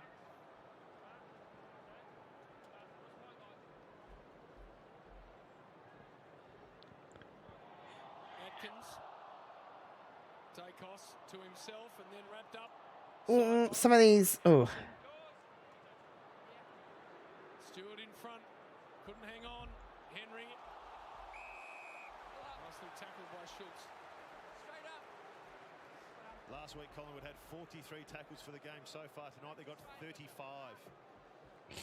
Putting so much pressure on Geelong every time they get the ball. Is this the best they've been in that area for a while, Hodgie? For a number of weeks, BT. Oh. Whoa. Whoa. Side bottom. Side bottom. I keep saying bottom. I don't know why. Sidewinding on the run ball here. Finds Hill. Oh, delayed selling of the candy. That was good. Now looking for Elliott. Oh, And Stewart whip it away through the middle here. Come the Bobby loves that. Bobby Hill loves doing that. Wide open forward of the ball. This kick's got to work. It's stuck out in front of Quainer. Markov. Nick Dacos with his 21st touch. Oh, smothered. Now Markov has got to clean up the mess. All right. Just see Isaac Quainer at the moment with his footy just caught in two minds, you know. He's been swung around a little bit over recent times, so lost a little bit of continuity with his position, Brian. Yep. Last year, he was one of the better rebounding players for Collingwood. This year, it seems like he's been more of a shutdown player. And as you said, it's taken that little bit of excitement out of his game. I reckon they've all missed Murphy big time. I mean, that Darcy Moore's missed him because it allows Darcy Moore to intercept more. I think Quayner's missed him because he can do the same. I think it's had a bigger effect than we're giving it benefit for. Yeah. Anyone out the side door here. It's going to be a interesting second half of football. So good crowd here, not many vacant seats here at the G. 3.5 minutes remaining in the half. Collingwood here by 5 points. 5 points. Contact, Collingwood. Should come back. To Cameron, it will. Back to Darcy, please. Because there's got a lot of shit going on in this game. I don't know that's necessarily a bad thing, but it's been a lot of like high contact, not 15, holding the balls. There's been a lot of that. High to the pocket. Henry comes in. Dacos. Bit off a little too much. Advantage. Oh, God. Stengel. Side bottom. Rare miss from him, but Schultz also misses. Missed. Lucky. Oh, he was pissed. A giant curse word just come out of his mouth. I believe he said fudge. Going the opposite way, and that's the way Schultz sort of turned. That was the old cardinal sin as a junior, Hodgie, the old U-turn. Back in the day, he used to get dragged. That doesn't happen anymore. Increase to Dempsey. Dempsey encouraging Dangerfield to go. God, Dempsey was fucking running then. Wonderful movement of the footy from the Cats. All right, BT, calm it down. It's all right. Thought about the short ball to Cameron. He's a great kick at goal, Tyson. He's a really accurate kick, but the distance here may just be force him to hook it a little bit. There was so much space in that forward line for Geelong. I would have liked to. I reckon he's gonna. A little bit quicker and let the forwards do some work and see if he could find a little gap. I reckon he's gonna kick it at someone. As that indicates. Oh, he's great. Couple of minutes to the halftime break. That's the task ahead. From right on 50. Nah. This is the shoot. Yeah, didn't think he had that. He just turns across to his right. Just give it. Just Elliot's right there. Go and give it to your left hand. Elliot will run around onto his left and snap a goal. I mean, okay, yes, I agree, but like, easy for you guys to say, as I sit here and absolutely tear into anybody who's getting anything wrong. But Jasny from the front, Duncan from the back. Numbers here though with Collingwood. Schultz to Goey. Little hand in, Jasny, Harrison. that's not going. Whoa. Hoskin Elliott. Schultz forward of the ball. Long's there as well. Oh God, Lockie shoots then. Oh. Taken in a tackle, got boot to ball. And a behind. Was that deliberate boot on ball there? I reckon it was. He nearly got this. Look at that. Couldn't have been deliberate. Nah, that's not deliberate. Let's see if he's got. That was off Stewart. Off Stewart it was. It did look like Elliot's. It looked like Elliot's boot though. Outside 5. Jasny. Geelong have owned the quarter on the scoreboard. Oh. 4 goals to Collingwood's 2. Zach Tui here. Tui. What a play he's been. 283rd game for Tui. Carlton and the Cats. At the back, good mark. They are good hands from Neil. Need some Walter. I need some Walter. 20-odd seconds. Dangerfield unloads deep. Markov had to go by himself. Moore dashing across the front. Ooh, they got 15 seconds. They ain't got enough time. And it does. It has to be deliberate. It isn't. Umpire says throw it in. I think the only thing that saved him was he had a couple teammates in the vicinity, but we all knew what he was trying, BT.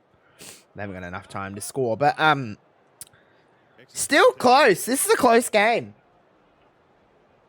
If the third quarter travels in the way that the first two have, we're going to be in for a fun final quarter, but we'll see. Honk. Big fucking beat.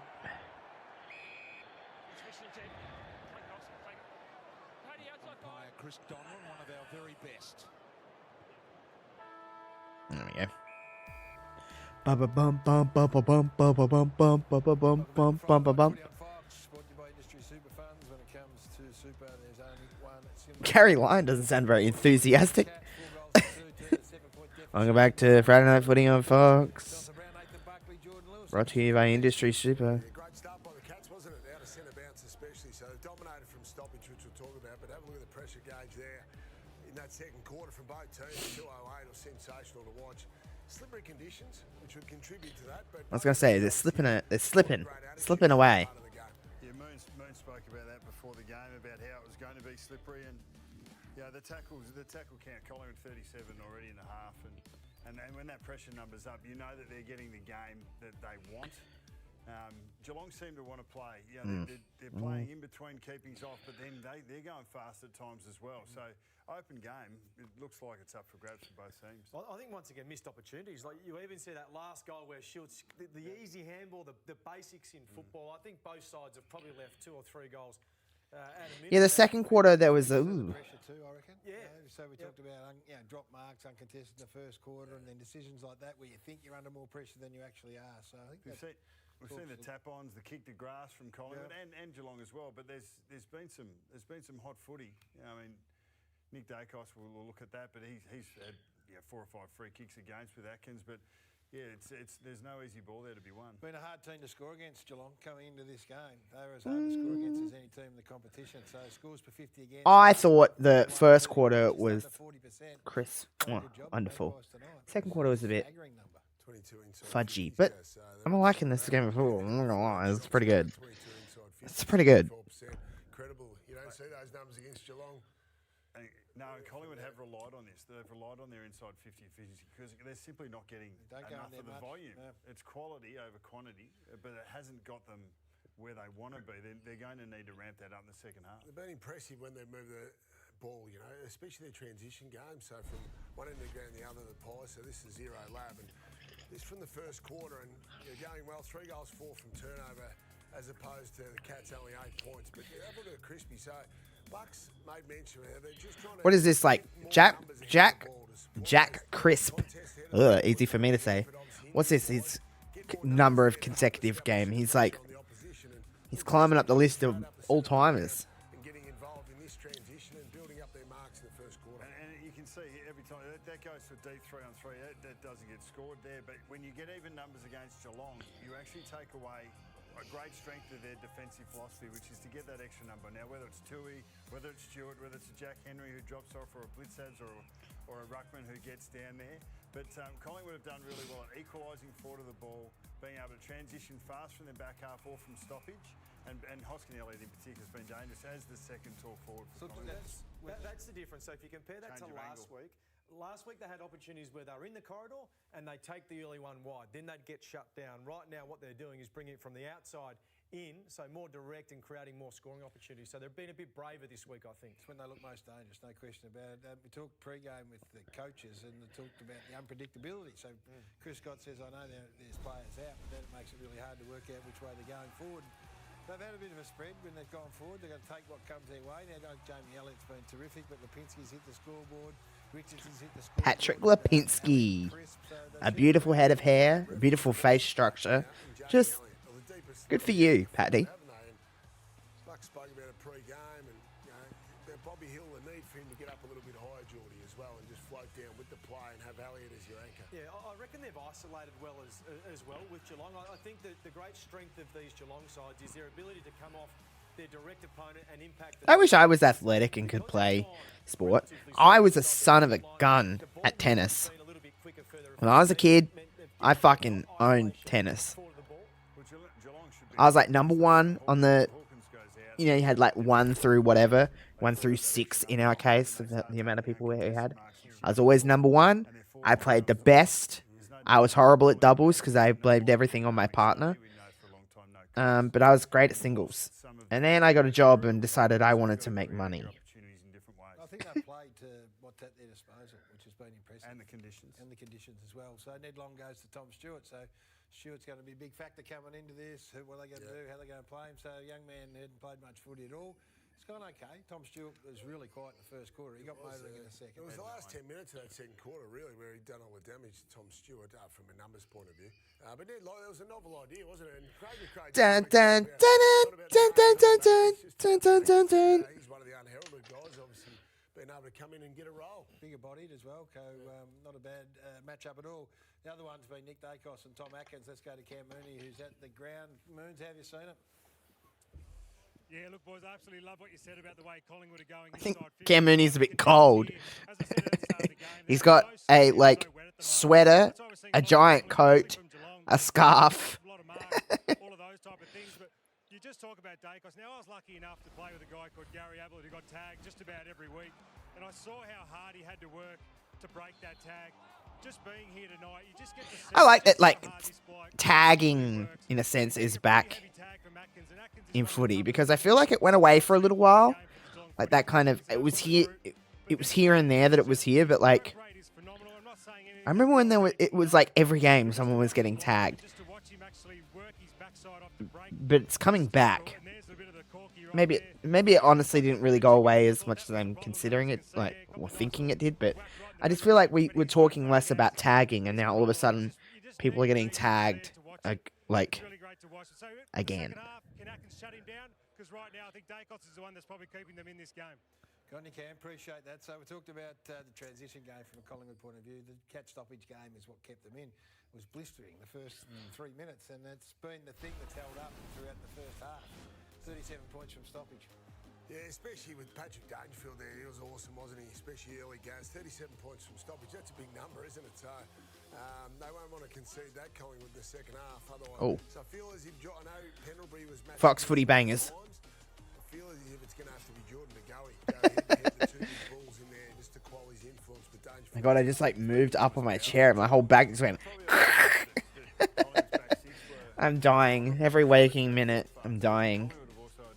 It's pretty sick. Geelong's backs are vulnerable if we match them up even number for number. So I think both sides' offensive strategies are working extremely well. So you can shore up their back just to hold up when the opposition has a bit of a run on. Jeremy Cameron didn't touch it the first quarter, got going in the second.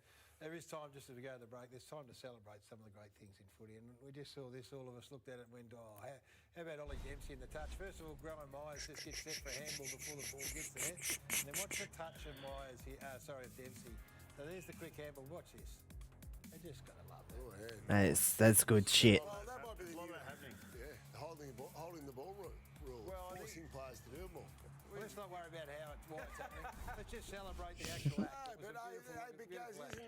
Isn't that a positive effect of the change in interpretation? Players have got to tap it on a little bit more. I loved it. I mean, back in your premiership, Cyril was great. Yeah, there were little tap-ons and put the ball out in the space. Yeah, those little taps that sometimes go missed. Not to your eye. Not tonight, there, Geordie boy. Let's take a break and get the All right, Gaz. Jesus. Gaz just. No Christian Petrarca, but Trent Rivers has stepped into the midfield and been playing some nice football the last 5 weeks. All his games above. Christian Petrarca's cooking TikTok. Lovely. I've actually made something of Christian Petrarca's. His crispy chicken tacos are delish. Yum, yum, yum, yum. They put them in the air fryer and they go, nom, nom, nom. They're delicious. He's obviously been in some health issues as of late, so. Shut up, sports bet.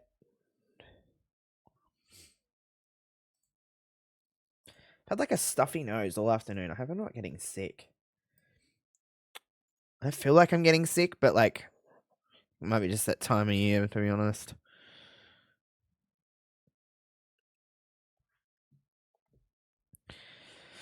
Oh my God. I feel like I could fall asleep nearly. It's only 8:30, man. Legitimately, though, I feel like I could fall asleep. I was just about to say, imagine if I just fell asleep on stream. But, also, people fucking sleep. They do sleep streams, which I've never understood. I don't want people to watch me sleep. I don't know if I snore or fart or like, I don't know, like, I don't want that shit near me. I just find it, I'm not gonna lie, I find it weird. Let me vibe, hey. Is everyone excited for Shrek 5? I'm not gonna lie to anyone. I don't think I've watched the first Shrek and I've watched the second Shrek. I think I've watched the third one, but I haven't watched the fourth one. Should I be doing that? Is that something I should do? I don't know. I don't know. It's just Shrek. No offense to anyone, but it's just Shrek. Oh, my ears are sweating from this. I need to get some like earphones. I love my Beats. My Beats are great. Love them. But like I need to get some earphones, I feel. Maybe. I don't know. I don't know.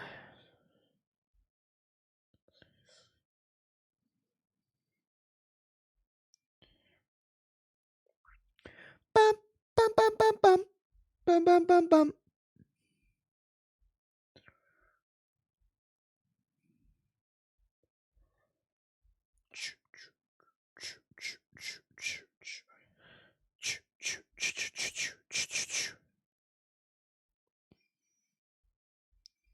Sometimes, like for some reason, I'm like clicked on a Facebook like sponsored ad thing for underwear, and it's like I don't want to pay $42 for a pair of underwear for one.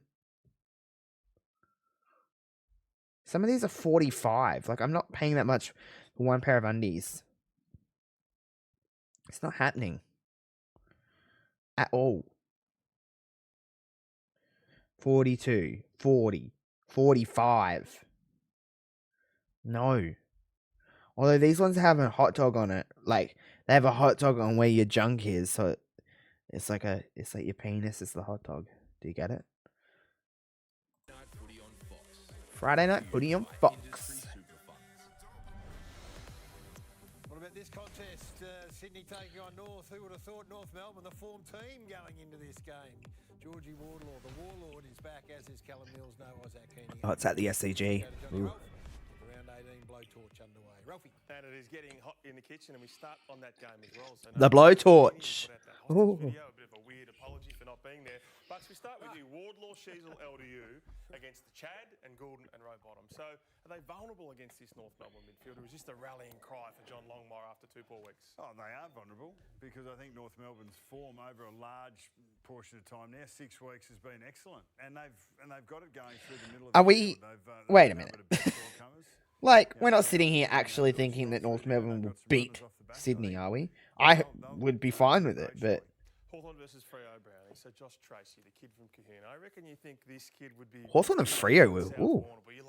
Into that. Yeah, love him down the Roosters, not at the Blues. You go the Blues. So 21-year-old. I'm into that game. Would you take him over a Max King or a Waterman or a Harry Mackay? He wouldn't fit in at Warrnambool. Ben Cunnington's taken all the salary cut down there. No, we love him. Absolutely. All us former key forward. He plays with presence, doesn't he, Gaz? Yes, he does. Plays like a real footballer. Keep him on his toes. Presence with a capital place. And he's an accurate goal kicker, which is just important. But, you know, Harry Mackay's been fantastic as well for Carlton. He's played with great presence. No so fuss. Hard to pick one. He's got strut, Brownie. You like it when they've got Absolutely, strut. The Bulldogs, Carlton, Geordie. Is this Luke Beveridge's biggest game since the 21 grand final? So they're 8-8. They missed finals last year. They were up their star in Bulldogs are so up and down. Some weeks they play fantastically, and you're like, they could win the flag. And then other weeks you're like, why are they not 18th? Bulldogs are just... Into second on the ladder and bridge a bit of a gap. You're right. It's crazy. With a few outs, he's got a bit of coaching to do. Yeah, rabbit out of the hat stuff. So Melbourne versus Essendon Bucks. So no Max Gawn, Simon Goodwin. I'm not going to play a ruckman. So Daniel Turner is there and Harry Petty comes in as well. Is it crazy? Is it stupid? Or is this a little bit inspired? Depends what No the ruck. result is. Yeah. I was going to say. I think ruckmen are overrated. Oh, Bucks. But in terms of pure hit-outs and clearance, I think the large portion of a ruck role and responsibility is 90% outside of clearance. So if they can do that is a bold statement, Bucks. just be able to give you a 90% of a max score. Wow. They're starting to line up outside of. I can see 9:05 time code. Gee whiz, Friday night. Jot that down for We're not Monday night, responsible Gary. for what Nathan Buckley says. Hey, Gold Coast versus Port Adelaide. What about the moonwalking? Ooh, so, who's the most nervous man in the AFL? Is it Damien Hardwick? When he's dropped the magic, you need to find a response. Well, if he drops the magic again this week, no. I reckon the response will be different from Laura Kane. I think he's messaged the boys and they're going to fire up and back his coach. So, guys, we know Gold like Coast. Ruckman, all of a sudden, this bloke as well. Ooh, unbelievable. Brody Grundy's just fringing for something. On Monday, the British Open coverage live on Fox. Over 100 hours of live coverage. I mean, I don't think a ruckman role is overrated. I guess there's some overrated ruckmen, but the ruck role is not overrated. Surely not. Like, that's a bold statement. That is a bold statement. Let me turn off that for a minute. I mean, yikes. I gotta sneeze.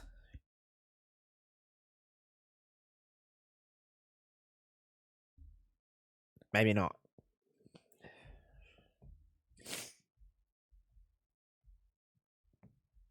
Morning, Jim. So I forget that I turn off the sound, like, for the ads. So, like, sometimes I say stuff and you guys are like, what?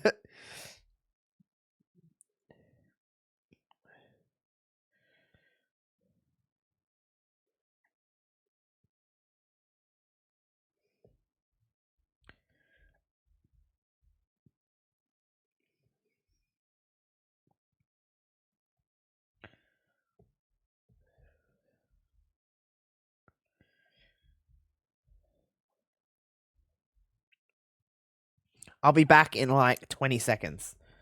BRB.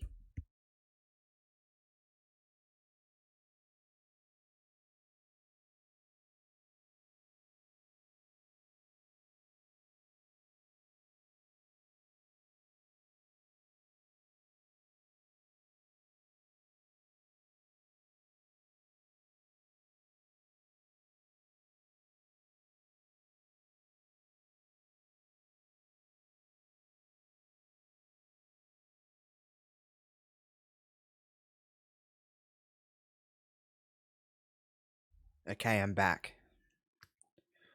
If you must know, I had to go and blow my nose. I'm fine now, though. Where's my cat? Kitty! Kitty. Come over here. And come sit on me for a bit. Come on. She's looking at me like, absolutely, that's not going to happen. I don't know if you can see her when I turn. She's right. There, you can see a little pink collar. Kitty. Kitty. Kitty. Kitty. Kitty. Kitty. Look at me. She's sleeping. She has no interest at all in coming over. Absolutely none. She's like, no thank you. She can think of about 700 things she'd rather do than sit here. Do do do do do. Do do do do do do.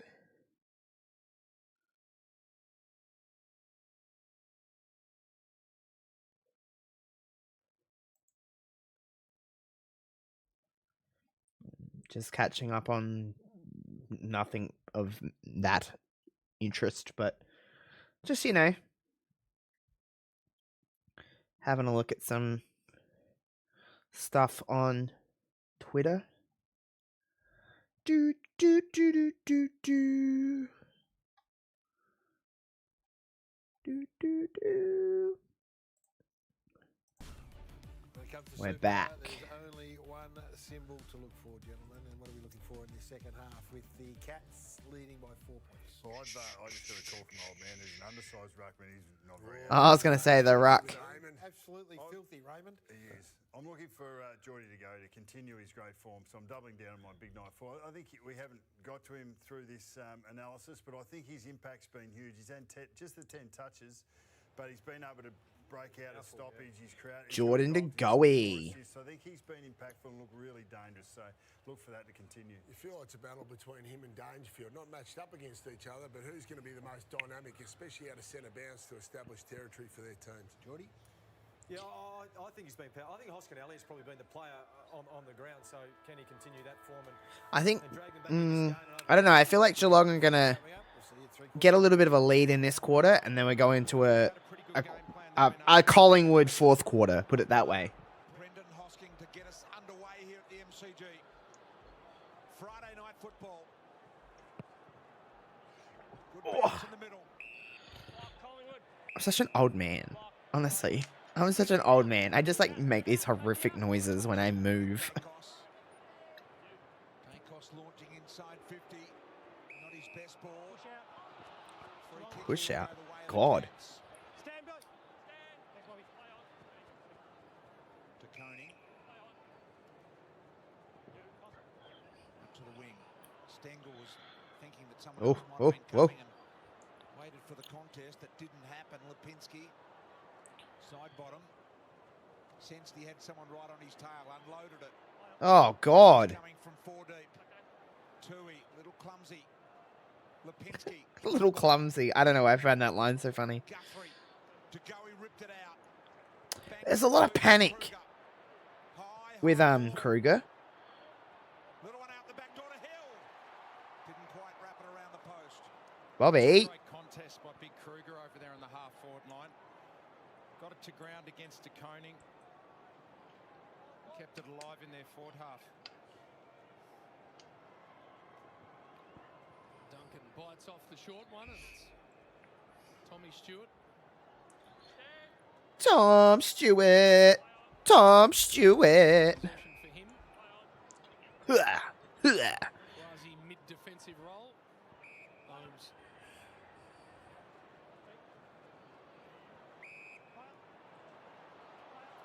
Oofed. Takes the Oh, oh. Takes the grass in front of him.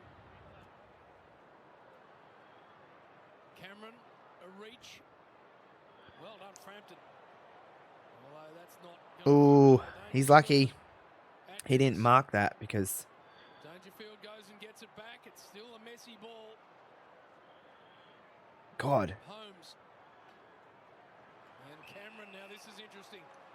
Loves it from here, Jezza, as Frampton's slow to get up. Is he all right? Jeremy Cameron was really concerned here. He felt like Frampton may have got a bit of a knock. He did look mildly Back of his dazed. boot or something? Well, he. The boot definitely got him there.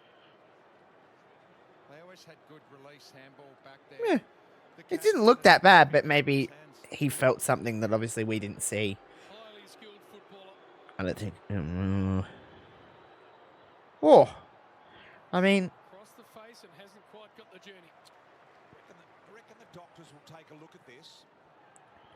oh, he did kick him. Just a glancing blow maybe from the back of the heel, and Cameron was certainly concerned, and he was down for a minute, didn't get up looking that good. I reckon the doctors Still side bottom. Always looks like he's just consistently smiling. He was just like, even when he's coming out of the square, then he was just like.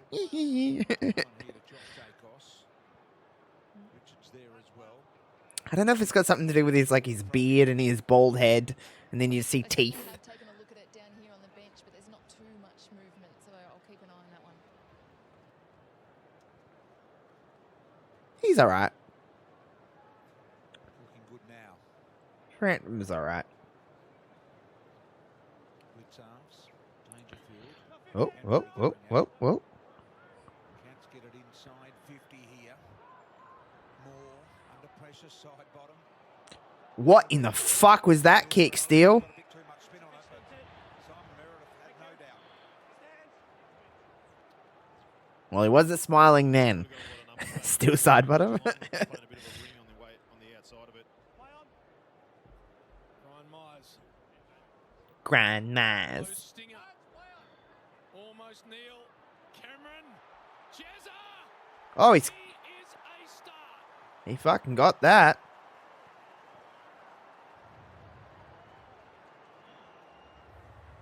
Got his third. Worth the price of admission. Jeremy Cameron.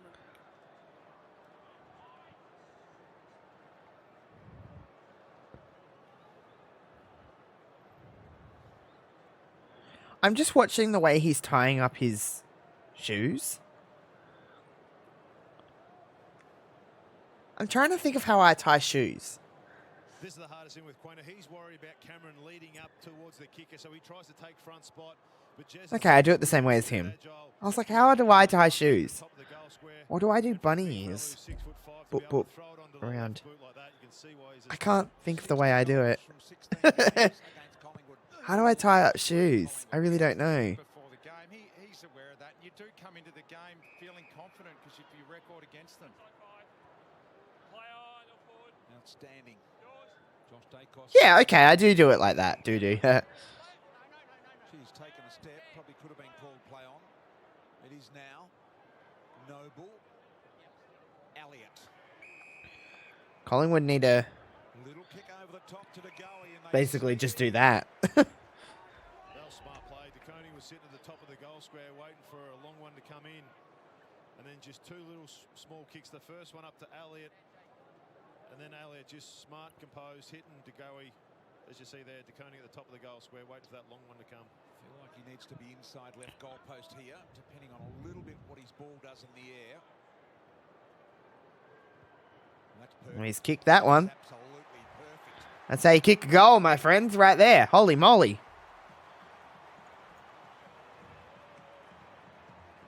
DeGoey gets his first, brings the margin back to 4 points.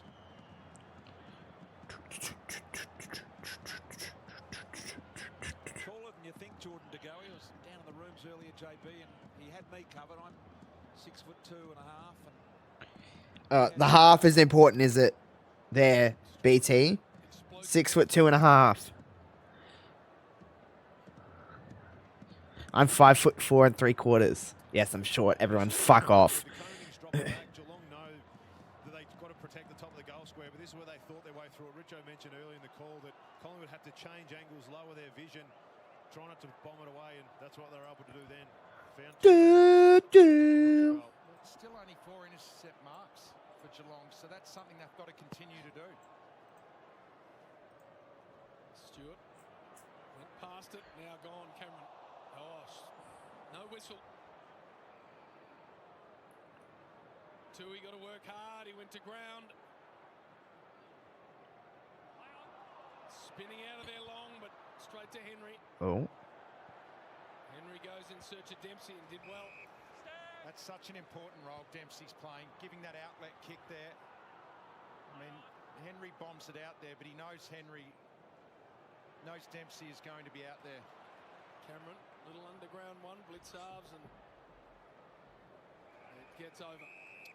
Side bottom being Still side bottom. 3:25 tonight joins Ackermanis behind Jude Bolton, McVeigh, Ian Nankervis and Heath Shaw on that number. 325 games. What a star he has been. What a star. Top 50 of all-time games played. Has Steele side bottom.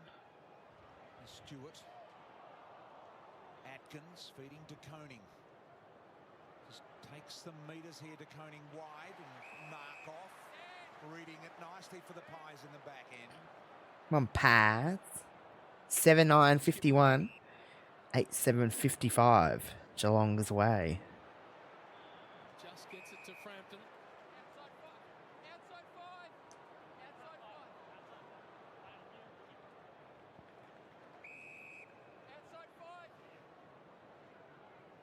Geelong have worked across their zone. Come on, boys. Just move the ball.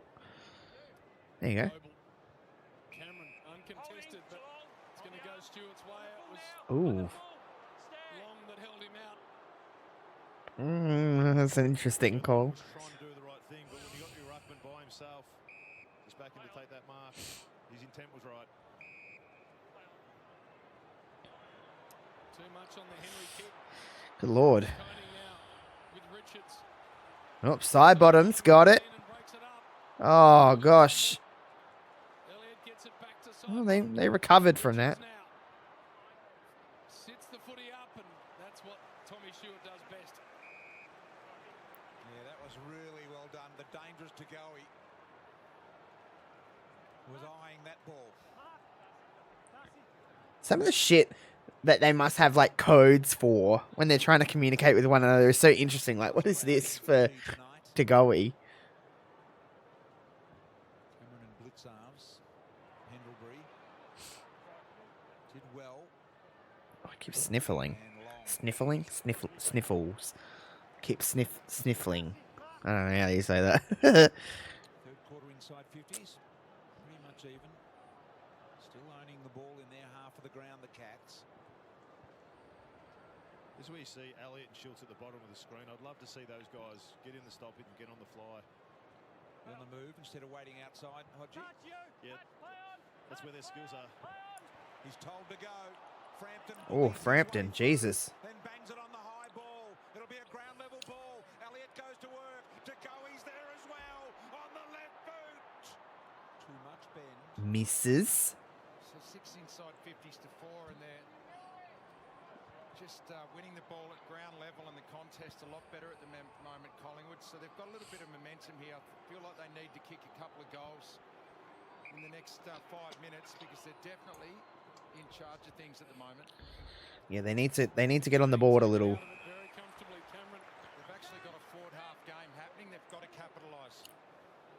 Look to Noble. Oh, that was play on. We'll go there now.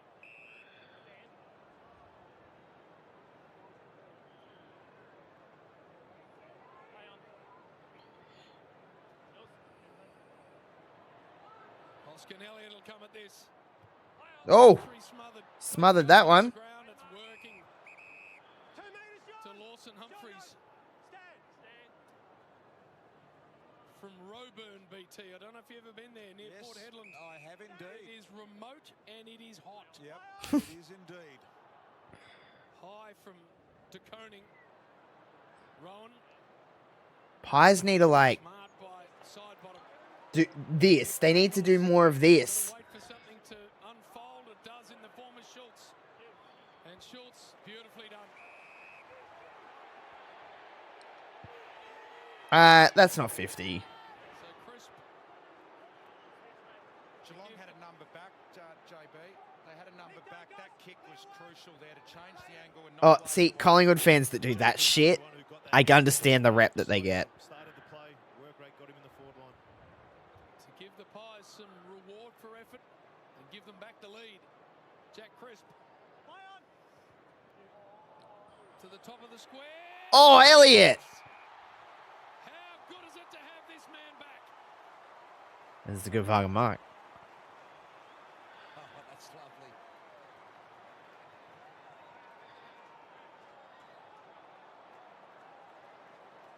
Elliott loves a hanger. He loves... That wasn't even like his big one at all, but like, he loves that shit. He fucking loves it. Oh, straight down the middle. She's in.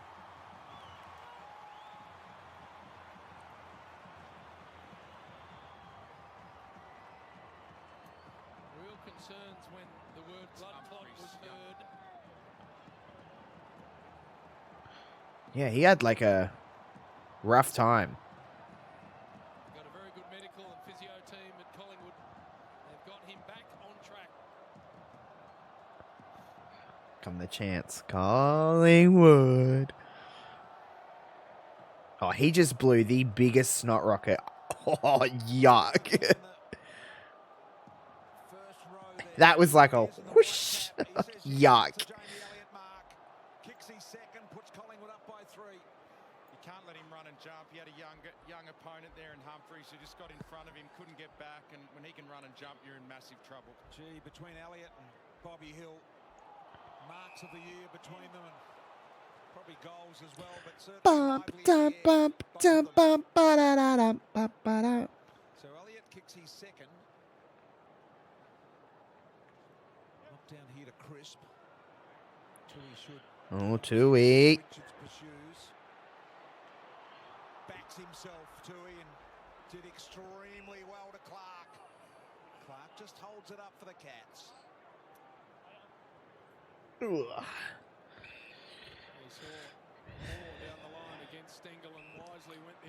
I got a haircut yesterday. I know I was on stream last night, but I got a haircut yesterday. And I got it slightly cut a little different. I got my fade a little bit higher. And it's a little bit further back. I feel like I like it. And I got my fringe a little bit more blunt, I guess you could say. I don't know. Obviously, it's not styled at the moment because I got out of the shower just before I come on stream. So, like, it's a little bit messy. But, like, it you know, it's just a little bit everywhere at the moment.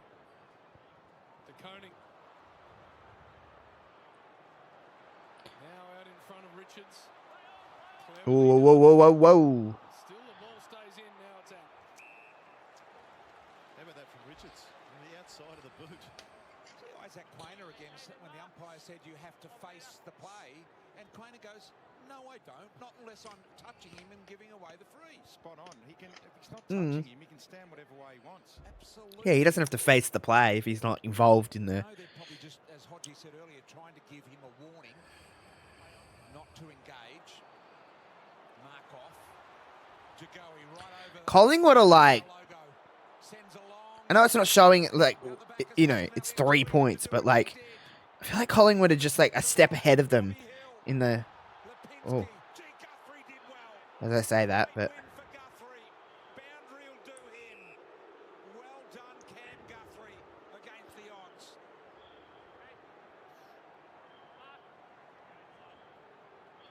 That was pretty good.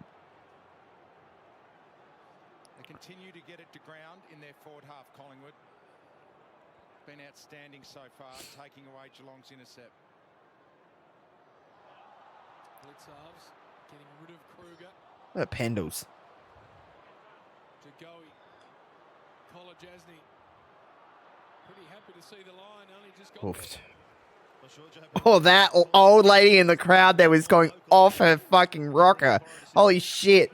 She was shouting. I don't know what the fuck she was saying, but she was not happy. Pendlebury, whenever he gets it, he's never rushed. He's always got composure.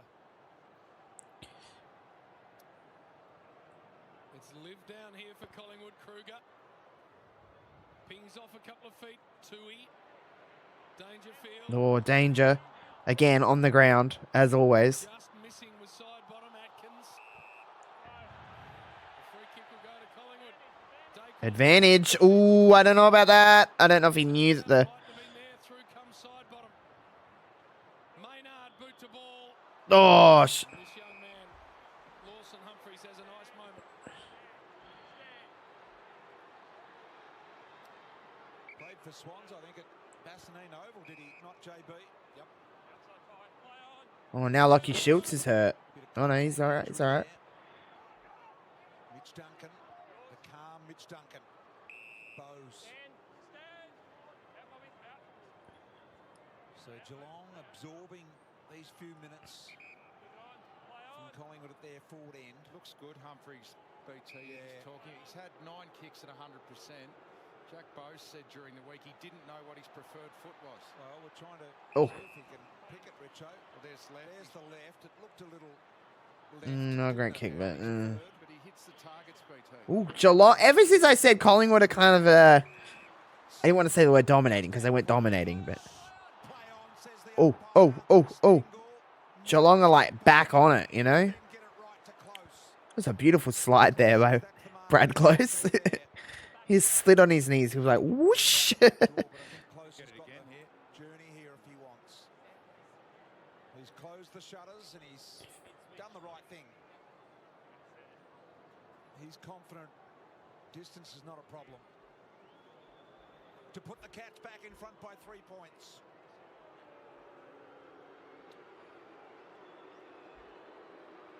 To make it 2 each in the quarter. Close in the end, does struggle for the journey a little. Kept alive here by Neil. Dangerously for the Pies. Clark did well to work it back into play. Quainer was hoping it found the boundary. Going to do a score review from the last passage, okay? So just paint up. Score review. Score review, and well, it will be if it's no score. That's pretty well explained. We're doing a score review. I don't know where they can't just... Looking at this angle, we can see the ball has not crossed the back of the scoring line. Decision on the scoreboard. Like, I don't know why we have to stop play for these. I feel like... Oh, I guess we have to, but...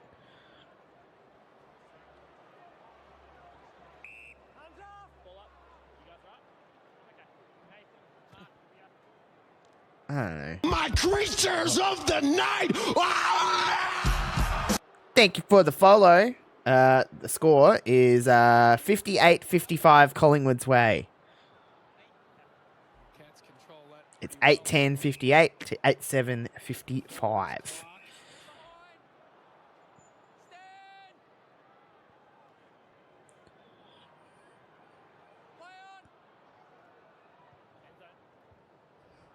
Low penetrating ball. Cameron, a little hand in. Stengel trying to milk it free. Ooh. Gives it back to Jezza. Oh, Jez has got it. For number 4, he never got it properly off the boot. Jezza. Just a bit of context about the pressure from Collingwood. They've had 2 more tackles tonight with 7 minutes to go on the clock than what they had for the whole game last week. Ooh, this is going to be... First 3 minutes have been excellent. It's been just a very close game. Really is the key for Collingwood, isn't it? If their pressure's up, extremely hard to beat.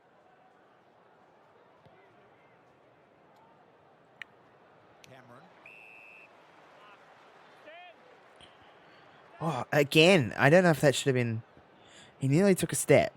If he didn't. Like... There it is again. That's another not 15. He threw that.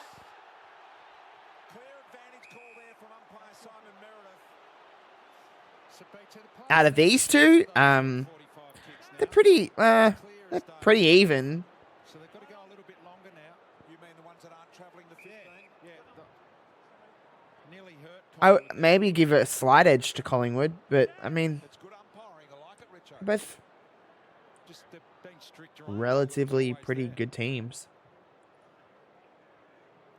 Depends on what your definition of good is, I guess. I don't know. Just bashes it onto the boot, and Bowes is the only one back there. Outside 5. Got Guthrie on laterally, uses that. Holmes, if he wants to bite off the corridor, he doesn't. They've been stung a few times, Geelong, heading in there.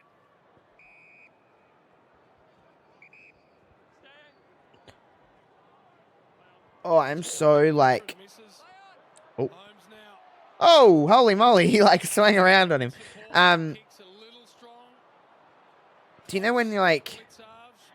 Like, I'm not like tired to the point where I'm like, oh my god, I cannot stream anymore. But like, I know, but by the time this stream is over, I'm going to be so like get toasty in bed, and it's going to be great.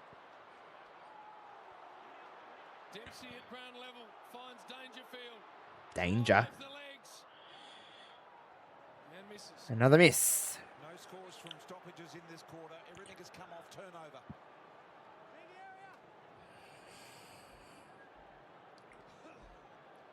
Nick Dacos with 26. Max Holmes with 20. Noble. Good fly from Rowan. Couldn't reel it in. Blitzarves. Gentle hands. Holmes intelligent. Hell yeah. Meow. It's gone the other way. Holmes appealing for the free. Here's more. Just got rid of it, or did he? Nick Dacos wanting to give and go. Frampton Ooh. behind him. Ooh. Pendlebury now. Danger ball. He's weaving. Oh, Jesus. Holy shit. Nick went fucking did basically a cartwheel. Oh, no. God, they had that, Collingwood, then. Holy shit. God, Collingwood had that. Stengel a long way forward to the ball, so is close. Ooh, that's rough. Collingwood had that. Neil and Quainer, and they can go further than that. Uh-oh. Dempsey, in the end, the kick didn't really work. I can't believe when Dacos... Yeah, Dacos got, like, thrown by Jezza Cameron. Jesus. Holy moly, his whole body. He knew Cameron was on his hammer. And well done, Jeremy. He got there. Oh, that's sick. There's no Hawkins in this situation, we know.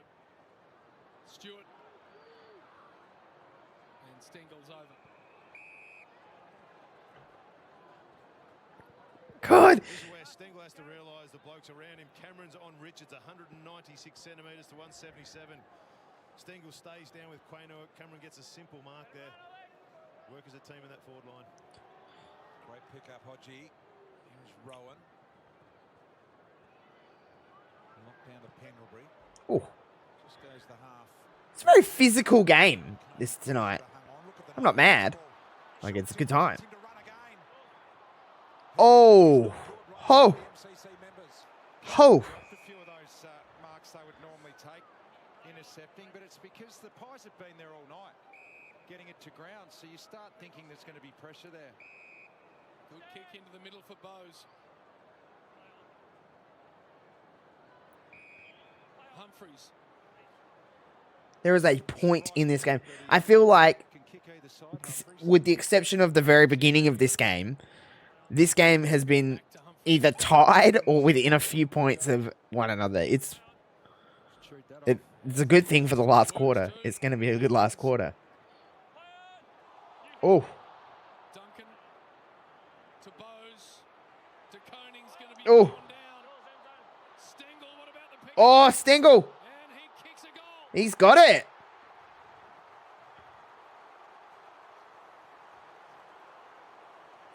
That lady's living for it. Great skill.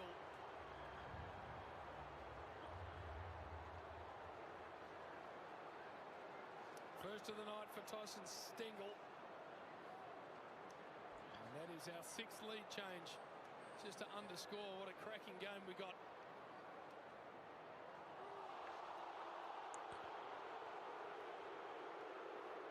Oh, Collingwood fans, they are rough.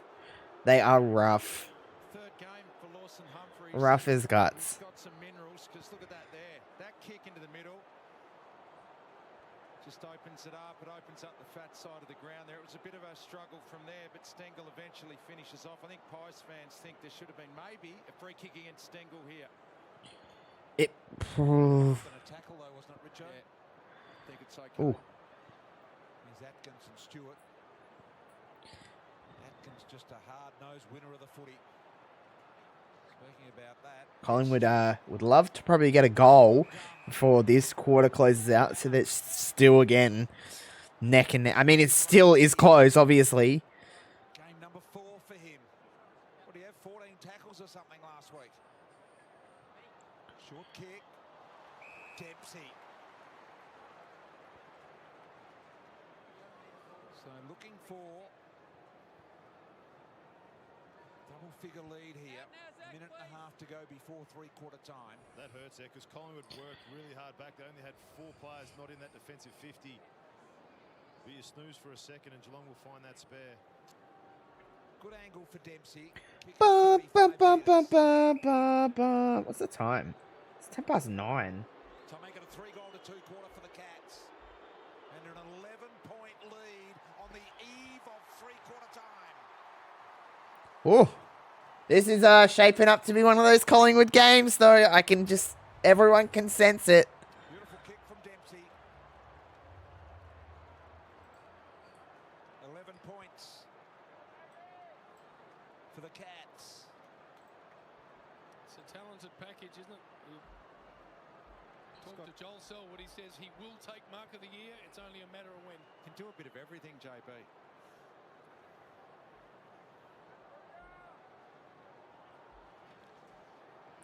This is Dempsey. I've loved his move up to the wing by Chris Scott. He's been able to kick the goal there, but since he's gone up over the last 3 weeks, he's #1 at the club for disposals. I like Dempsey's pink shoes. Pink footy boots.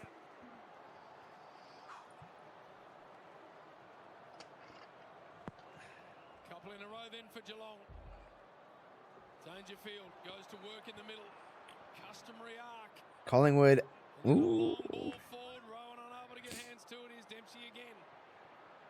Dempsey's living for it. Wobbly floaty ball for Holmes. Harrison did well to break it up. Oh, shit. Humphreys and just hits the wrong side Oh, of the ball. hello. 34 seconds. Collingwood won't at all be interested in scoring from here. All about safety. Yeah, they just want to protect. Play in defense, you know? See the signs on the benches there. Cameron will just try and work it towards the boundary line. Oh, oh! Stewart. High contact on Frampton. Handball does up a little whistle. Stand, time back on. 20 seconds to go. Can drop it short to DeGoey if he wants. Collingwood are calling it to centre forward. They're trying to be aggressive to score. Boop. Frampton a little safer than that. Imagine if they marked it and they got a score out of this, though. No, they won't. Oh, goodness. And with 3 seconds remaining, there'll be no further score. Geelong are going to lead by 11 points here at three-quarter time. They led by 4 at half-time. Collingwood by a goal at quarter time.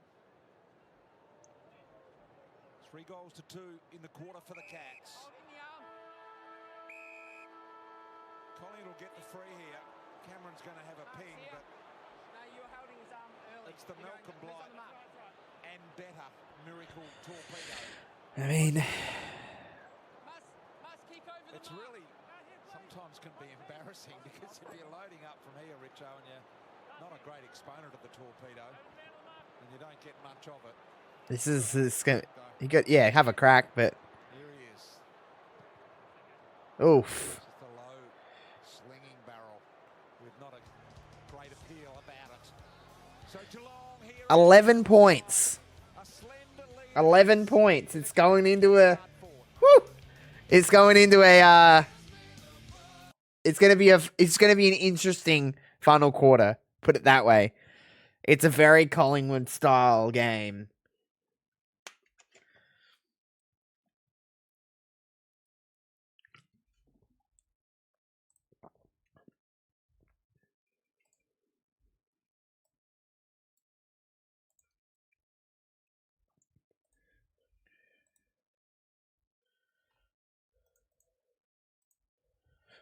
While we're all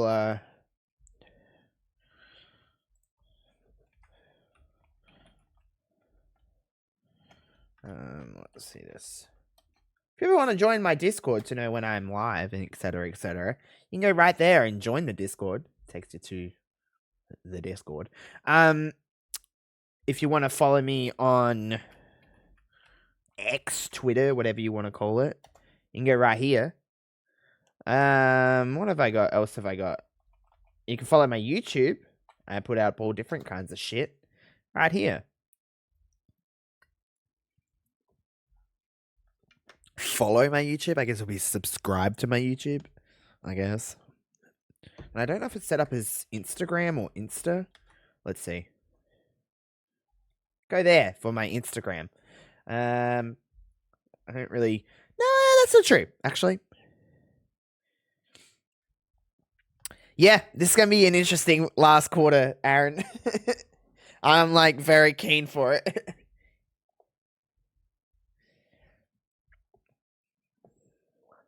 You know what's even more exciting?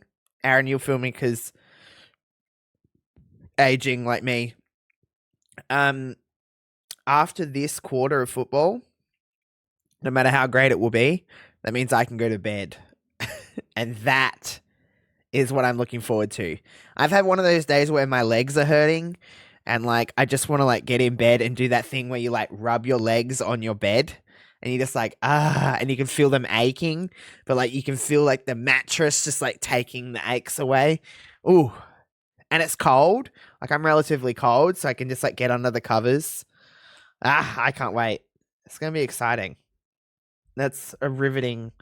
I do remember a time where it used to be like Friday and Saturday nights was like you'd get to the end of work on a Friday and you'd be like, what pub are we going to? Who's with me? Like, what friend am I seeing? Saturday nights would be like, how smash can I get tonight? Like, and now it's just like 45 minutes ago, I was like, is it too early to go to bed? If I wasn't streaming, I would consider it.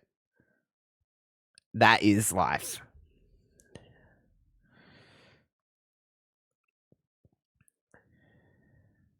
It's so great.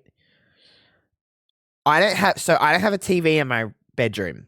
I used to have a TV in my bedroom, but I felt like I would not sleep that well because I would just watch TV until my eyes were like this, and I'd sit up way too late, and I feel like sometimes I'd fall asleep with it on, and I just feel like it wasn't good for me. So I got rid of the TV in my bedroom.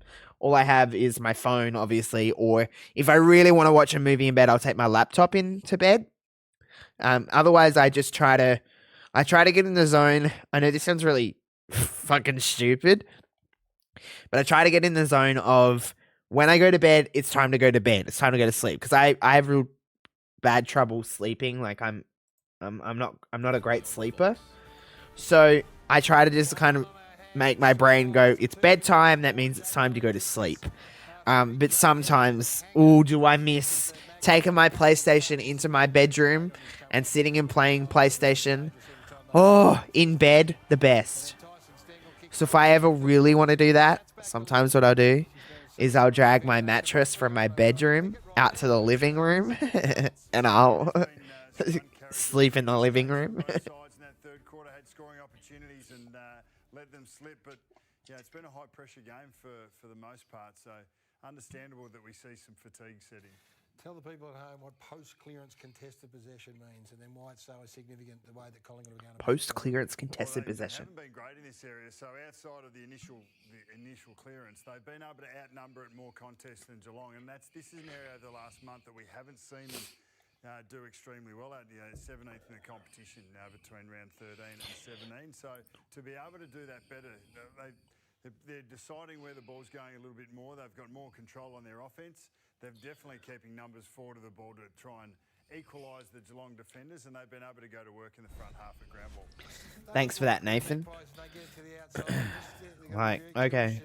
Geelong is getting inside and leaving these sorts of numbers on the spread, and once they do get out and get going, they look likely to me, and this ends up in the Jamie Elliott goal in the end. It's a 2-on-1 top of the square. Yeah. Can't go there. Good decision to come in short, and then the young man got caught up in front of Jamie Elliott. So big last quarter coming up. And Jordan De Goey's been excellent. That's third quarter. I have Wheel of Fortune on my PlayStation. It's a good... Oh, do I? Competition there for their respective teams. Jeremy Cameron's been dangerous. Isaac Quainer's battling man. No, I have Trivial Pursuit on my PlayStation. I think. I don't have Wheel of Fortune. Where have I... Oh, when I had a Switch. I don't have a Switch anymore, but when I had a Switch, I had Wheel of Fortune on my Switch. That was a good time. Is there a free Wheel of Fortune on PlayStation at the moment? Because I'm going to get that. I fucking love playing Wheel of Fortune. Wheel of Fortune. Collingwood need a guy. It says 69, guys. Ha ha ha ha ha ha ha ha ha ha. It's so funny. Heard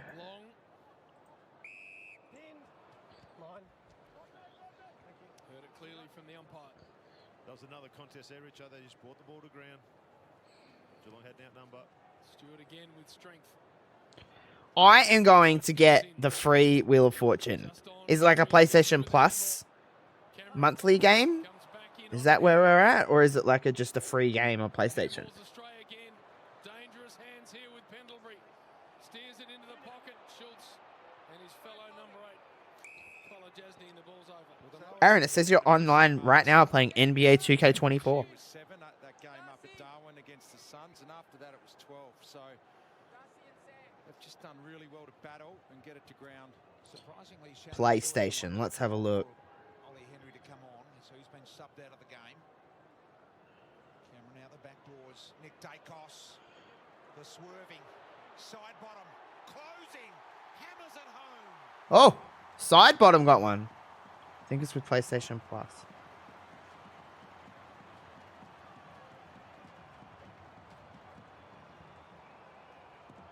Yeah, it's included in PlayStation Plus. Oh, fuck yeah, I'm gonna get it. I'm fucking playing it. Fuck yeah. Why not?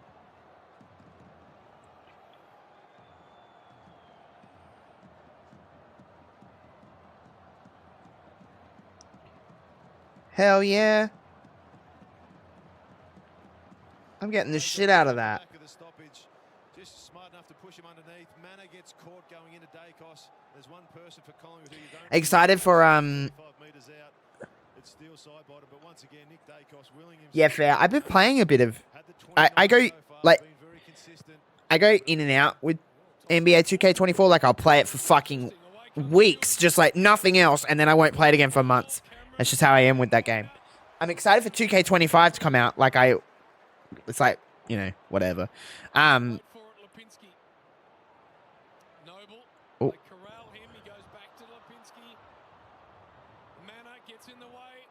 Oh. When's that come out? September the 6th, I think they said, or 7th or something like that.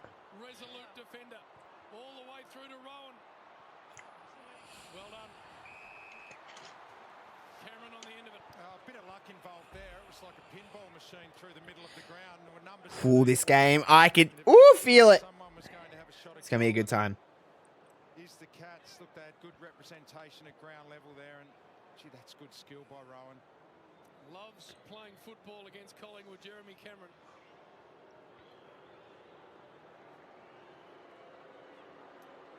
This for his 4th.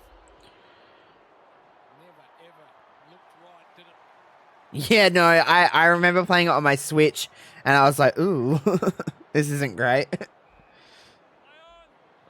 going to have a look at that tomorrow, because I'm going to play that, I feel. That'll be something fun to play on stream, I feel, Wheel of Fortune, because it's just so, I don't know, just whatever. Chill, I guess you could say. Yeah, Jezza with a miss, I know. Oh. Collingwood are like, you know how Collingwood are, Aaron. They're just like, ooh. Do you know what I mean? I didn't really explain that very well. I feel like Collingwood love being in this spot. They love fighting from a little bit behind. I feel like it's their motivation to get across the line, so to speak. Puts the hand up and says, righto, some composure needed. God, I'm looking at my monitors right now, and they desperately need a clean. Like, there is just shit all over them. I need to clean them. Wheel of Fortune stream, alright. I'll do one over the weekend. I'm not going to stream tomorrow, more than likely, but I will stream. I'll have a bit of a stream day on Sunday, I feel. Sunday chill stream day, where I just play Wheel of Fortune.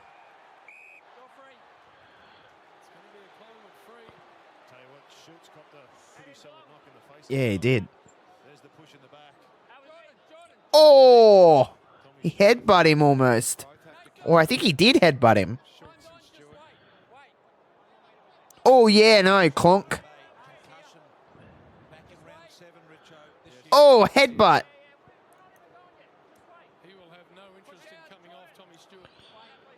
There's some comp on Insta and I'll win a slab of beer if Geelong win by 10. So, I mean, that's on the card. Oh, all right, well. You're not far off of it, so. Ooh, shaky camera. Kroger. Nathan Kroger. Who else has the last name Kruger? Sonia. Sonia Kruger.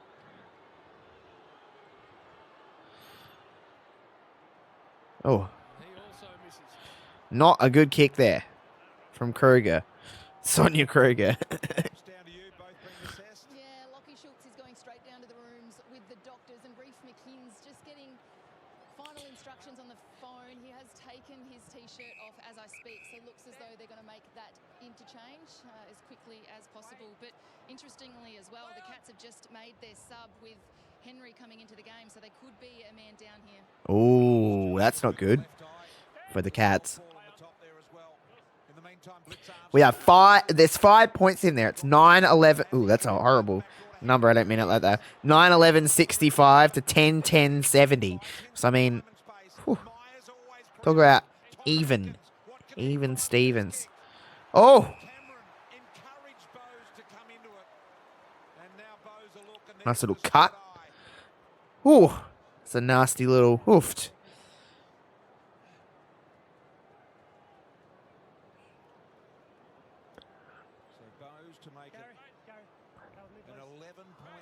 Where's his tongue out like that? Nah. Kick a goal. Nah. Jack Bowes. Pretty simple kick, 25 metres, no problem. Cats by 11.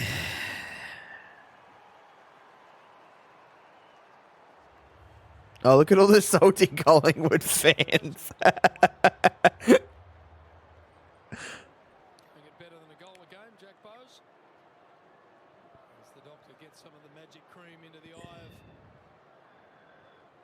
I fucking hate having my eyes touched. I don't like eye drops. Fuck off.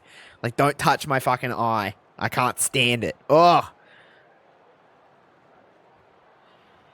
Just good composure by the Cats to feed it back to a player who's got the good vision there to come into the corridor. They could have raffled that, Cameron.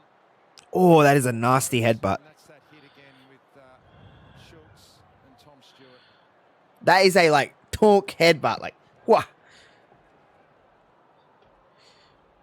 DeConing spinning into the path of Holmes. Forward handball here for Blitzarves. Holmes will get it back. Rowan, Cameron, Dempsey all involved. Oh, Frampton was there. And Dempsey couldn't hang on. Sorry, Henry couldn't hang on. And they can exit here, Collingwood. Outside by. Play on. Turned himself into a really good player, Cameron. Off to Collingwood are a little bit... They seem a little lost at the moment. I don't know. They don't... Ooh. I don't know. They're just kind of like... Something's going on with them. So plenty of time. Quaynor.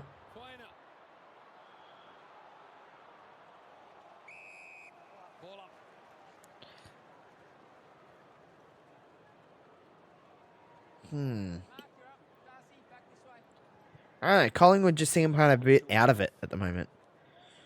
Cameron. Clark's like a mini-me of Atkins, isn't he? Similar sort of look about them out there. He looks out on his feet at the moment as Long of Collingwood. Blitzarves. Markov will take the uncontested mark here. Do you know what I randomly just thought about? Baked potatoes. How fucking good are baked... I haven't had a good baked potato in so long. Like ham and cheese, baked potato, nice and crisp. Oh, yum. I want one. I want a baked potato right now. Yum. Where are Collingwood going to find the life from? Got to kick 2 goals from here. High ball on Cameron. Guthrie. Hill. This man, Oh. Elliott. Just a little nudge as he went to get it was enough to put him off. Jai Clark is 1 centimetre taller than Atkins, so he won't be happy being called mini-me, will he?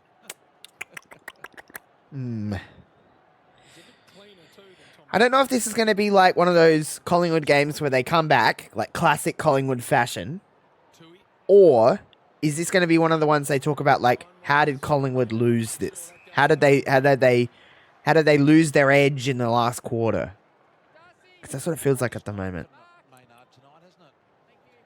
Only the 6 touches. You normally get a little bit more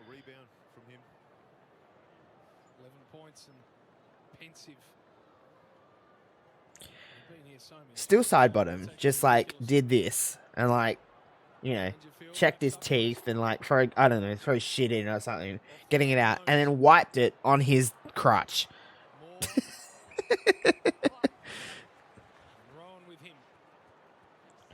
Wow, I really want a baked potato. Yum. Right there, if that spilled out, Dempsey was off. Dangerfield doing the ruck here with Cameron. Cameron able to take it away, Elliott. Mitch Duncan. Hello, Giddy. Hi. You gonna come up and say hello? You did before, but you can come up again. Oh, shit. Oh, hit the post. Gid, hello. You coming up? Coming up? Coming up? Hi, sweet girl. Giddy's had her sleep for the last 3 hours, so that means for the next hour, hour and a half, she has a routine. I'll go to bed, not too long away, and then that's when she gets in explorer mode. She likes to go exploring. She tries to get in the cupboards. She gets on the kitchen counter, and I have to yell at her every night. When she just explores, sometimes I find her on top of the fridge. She just likes to hunt around, just see what's going on in the house. And then just before I'm about to fall asleep, she's like, all right, time to go to bed again. I'm sleepy again. Oh, God, she's up here. And then she will come to bed and sleep with me all night long until about 4 a.m. when she's like, oh, I'm hungry. Feed me. Don't you, Gid? You're a little shithead. So the way that this little one wakes me up at 3 or 4 in the morning to be fed is by placing her whole body across my face, mouth and nose, so then I can't breathe and I wake up short of breath. And then I have to get up to pee, so therefore I have to feed her. That is the life of having Giddy. You all see Giddy on the internet that I post of her, and everyone's like, she's so cute. What a sweet, precious girl. No, she's a shit. She's horrid. You're horrible. But I love you. Okay, sit down. Go sleep. No, you're an Explorer Julia. Hey, Giddy girl.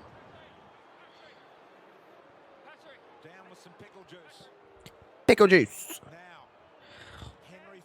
Ollie Henry. Oh, yeah, they love him.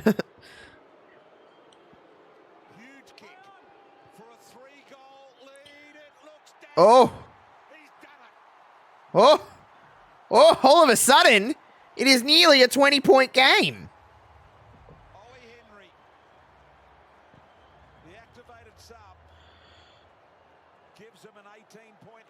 Jeez, 3 goals in this one. Collingwood are going to have to get their shit together. They got 10 minutes.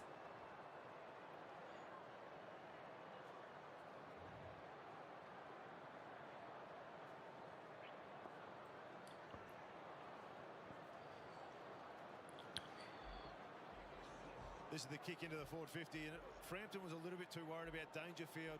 Henry just comes across, gives him a little shove under, but what I like was his composure to stand there, taking a few deep breaths, think about what he was going to do, took a couple steps, snapped it round on his left, and he made sure those Collingwood supporters kept nice and quiet in the pocket. Didn't they look unhappy? Equals the biggest lead of the night. Away goes to Goey. Elliott taken under the footy by Kolajasny. Tom Stewart's back on the ground as well and straight into that centre bounce. I reckon Geordie could have kept going there. Turi's on. That's where he goes, Hodgie. Get the feeling they cannot concede from here. Collingwood. They are freaks at coming late in games, but Yeah, they are. seems a lot. Duncan. Does it though? Well, I guess with the way that this game has gone, probably. But, ooh. Like, it hasn't been the most, like, dynamic scoring game of, like, constant scoring, I guess. But I say that as Geelong are probably about to get another goal. Henry trying to tap it into the path of Myers, couldn't do it. When you're asked for composed play, you don't give it to a steeplechaser. Run on his number first, kick it 60 metres and hit someone on the chest. Got it where they want it, the Cats.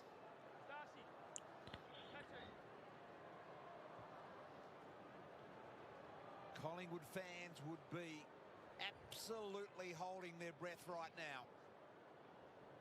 Next goal for the Cats, you'd think, just about wraps it up. The Cats have got two sitting outside their 50, two spares. They want to make sure there's no... My creatures of the night! 35 here tonight, Maynard. Thank you for the follow. I appreciate it. Kick is not his best. Geelong get one here. I reckon that's game. Yeah, I would agree. Collingwood really do need to... They need to lift, as one would say. Because that'll take them out to 89 points. And 87 is the number. When they concede less than 87, look at that record, 41, 3 and 2. When they go over, they don't get the job done, the Pies. So it's crucial they kick the next one. Blitz halves to Greengrove. Taken out of it is Dacos, Clark. All right, well, this is fun. Hey, here's an idea. Shut the fuck up. They're going at 57% by foot. There's been a lot of turnovers with Collingwood that they don't normally make. Whether it's the pressure, the occasion, or a few inexperienced players out there. I love people. I just... Why? Why do people have to go out of their way? I'm just a person on here, on the internet, living my life, fucking watching football, and they have to come in with fucking homophobic shit. It's like... Be creative. If you're going to try and insult me, like, be creative. Like, saying, her, you like gay, you're gay, you like men, is not a creative insult. You know how many times I've heard shit? Like, it's, be creative, please. My God, why are people such the worst pieces of shit? First thought he was going to Dangerfield, but he's been able to pierce that just inside the boundary line. Jez is about to kick this one, surely. Now, Hodgie, when you watch the warm-up, he normally just drills these, doesn't he? Yep. Around the corner. Aims him at that left goal post. And bends it back nicely. This to make it very tough for Collingwood.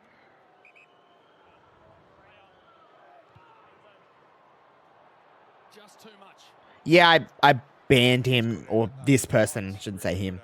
Banned this person in the chat because they were being fucked. You'd be surprised that it's probably some fucking 40-year-old man. To be honest, but yeah. It's a 19-point game. As BT just said, 7.5 minutes left. It's not impossible, but it is improbable. To Guthrie. Zach Tui. Great understanding of where the game is at, the Cats. On the lookout for a way through, but happy to soak up some time as well, but definitely haven't gone completely negative like we've seen some sides in this situation. Blitzarves bangs it inside 50. Cameron Quainer in the Oof. Oh boy. Off hands it comes. Close was careful. Quainer mopped it up. Collingwood, if you want to win this game, you need to score now. Like, it needs to be perfect for the next, like... I would agree. 73,435 people at the MCG. Most games in front of 50,000 people. Not after 7 or 8 uncontested marks. Myers through to Dangerfield. Inside It's not out of the question. You know, honestly, for you, I hope it happens just so you get a slab of beer. Was it a slab of beer? Is that what it was? Straight down the middle, which we know they will do because they've done it for a couple of years now. Go quickly. Try to Noble here. Noble finds Long. Look to wheel and go, but there was nothing to go to. So Noble again. Tui to come in from the side. Henry's got to be careful here. Did it really well. Brilliantly well. Well done. 2v1. Oh, boy. Oh, boy. Got running support here from Dempsey. Handball didn't really work for him. Lipinski off the ground. Is that Pendles? Yeah. Three was nice and clean. Dumps it back and finds Kolajasny. Woo! Is careful with the footy here. So they've got numbers behind here if they want to use them. And this is what you can't let them have now. Yeah, it's free. In the way everything is so expensive, I wouldn't give a shit if something was free and it tastes like fucking ass. I'd be like, yep, sure, whatever. Where's he sitting with his position with the Collingwood Football Club? Well, his emergency for this. There's like a competition you can go into at the moment with your Crows membership, where if you go into like the Foodland app and you sign up and use the same details as your Crows membership, you can go in to win like $1,000 gift card. I'm like, I didn't even shop at Foodland. The closest one is like 25 minutes from me. But if I have $1,000 gift card for Foodland, I will shop at Foodland until there. Well, I'm just realizing that is the most South Australian sentence ever. Foodland is so South Australian.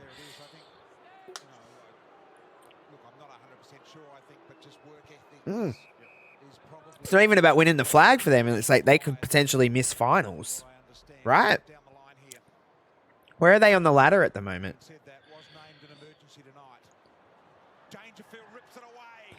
Look at Danger go. Collingwood are 9th. Which you would think they could potentially drop down to 10th if Melbourne win. The percentage is not that good. God, I hate that. The Crows' percentage is 102.6, but they're 15th on the ladder. We have nearly as good as a percentage as Melbourne and Collingwood. They're so rough. Oh, God, Richmond. I'm so sorry, Aaron. 62.3. Ooh. Do you think you'll take the spoon this year? I don't mean that as a knock. I'm just talking, but... What about the game of Humphreys now? He's crept up to 23. 19 kicks at 95%. 13 marks in his third game from nowhere. Stephen Wells, JB. Oh, Aaron.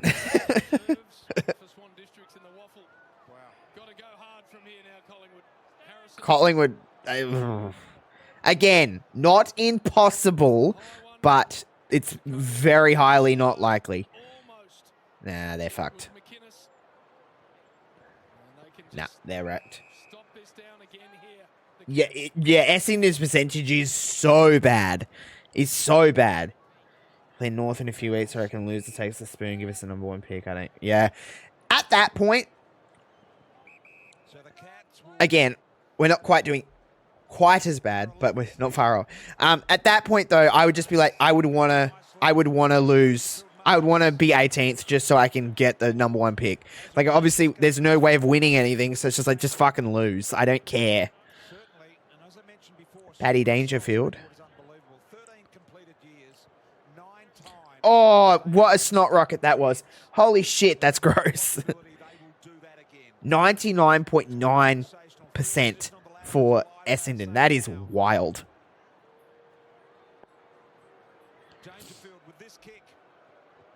Oh, just off. 20 points. They're not coming back from that. 20 points is not happening. It would have to go literally so perfect, which they haven't been playing perfect in this game. Well, it's pretty crazy, like, that they, after the year they had last year, where they were, you know, let's call a spade, they were dominant. They were the best team in the comp all year. Oh, well, they're cooked.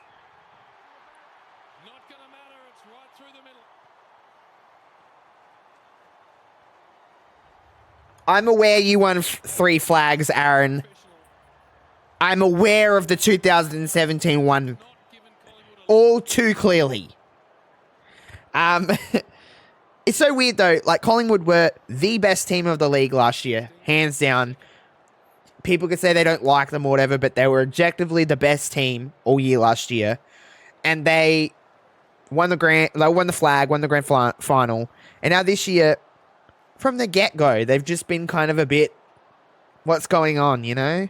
They're still having their close games and doing all that, but they just haven't been the same Collingwood they were last year. And now there's there's a pretty big chance, well, I wouldn't say big, but there's a chance that they won't make the 8.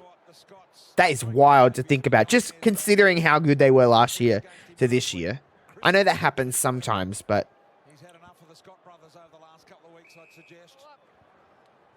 9-11-65 to 13-13-91. And the Cats are going to go on and win game number 11 and set their season up magnificently. Collingwood, on the other hand, they've got Hawthorn and Richmond over the next 2 weeks. But what about their last 4 games? Carlton, Sydney, Brisbane, Melbourne. They are now in grave danger. That is a tough run right there. Yeah, they're just not having the Hawthorn, Tigers, Carlton, Swans, Brisbane, Melbourne. Oh, that is a tough run home.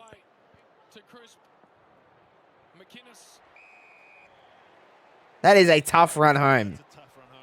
That's what I just said. The commentators aren't listening to me. How dare they?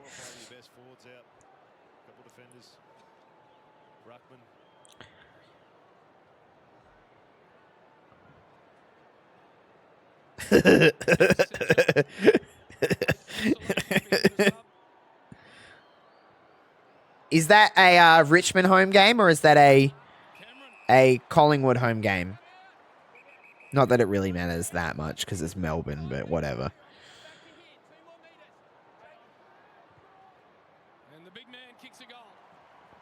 Do Richmond play... I'm trying to think. Do Richmond play most of their home games at the MCG? Or do you have home games at Marvel? I don't know why I can't think right now. I don't really pay that much. I guess I don't pay that much attention.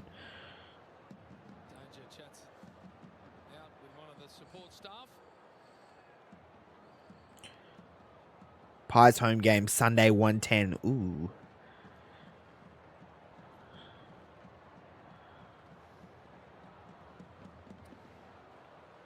Cameron just too big here. Use his body well, but he's battled on.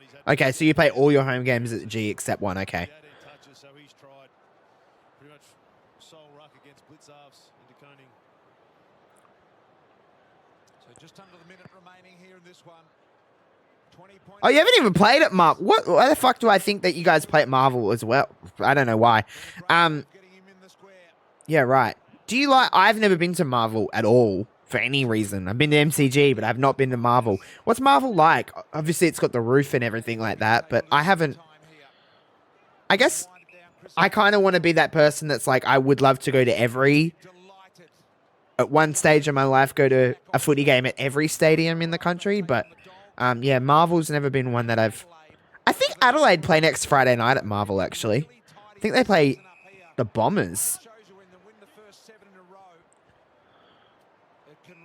Well, 20 points. You hate it?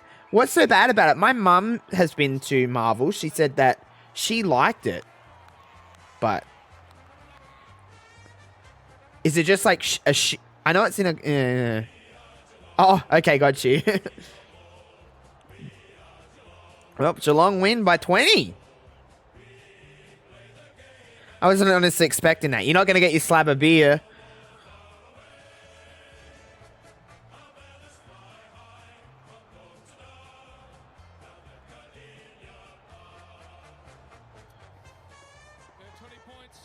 It's Paddy Dangerfield and Scott Pendlebury.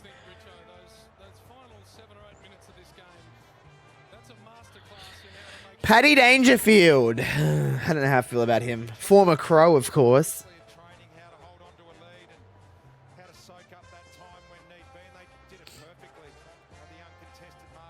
Well, you know, whatever. Whatever, I guess.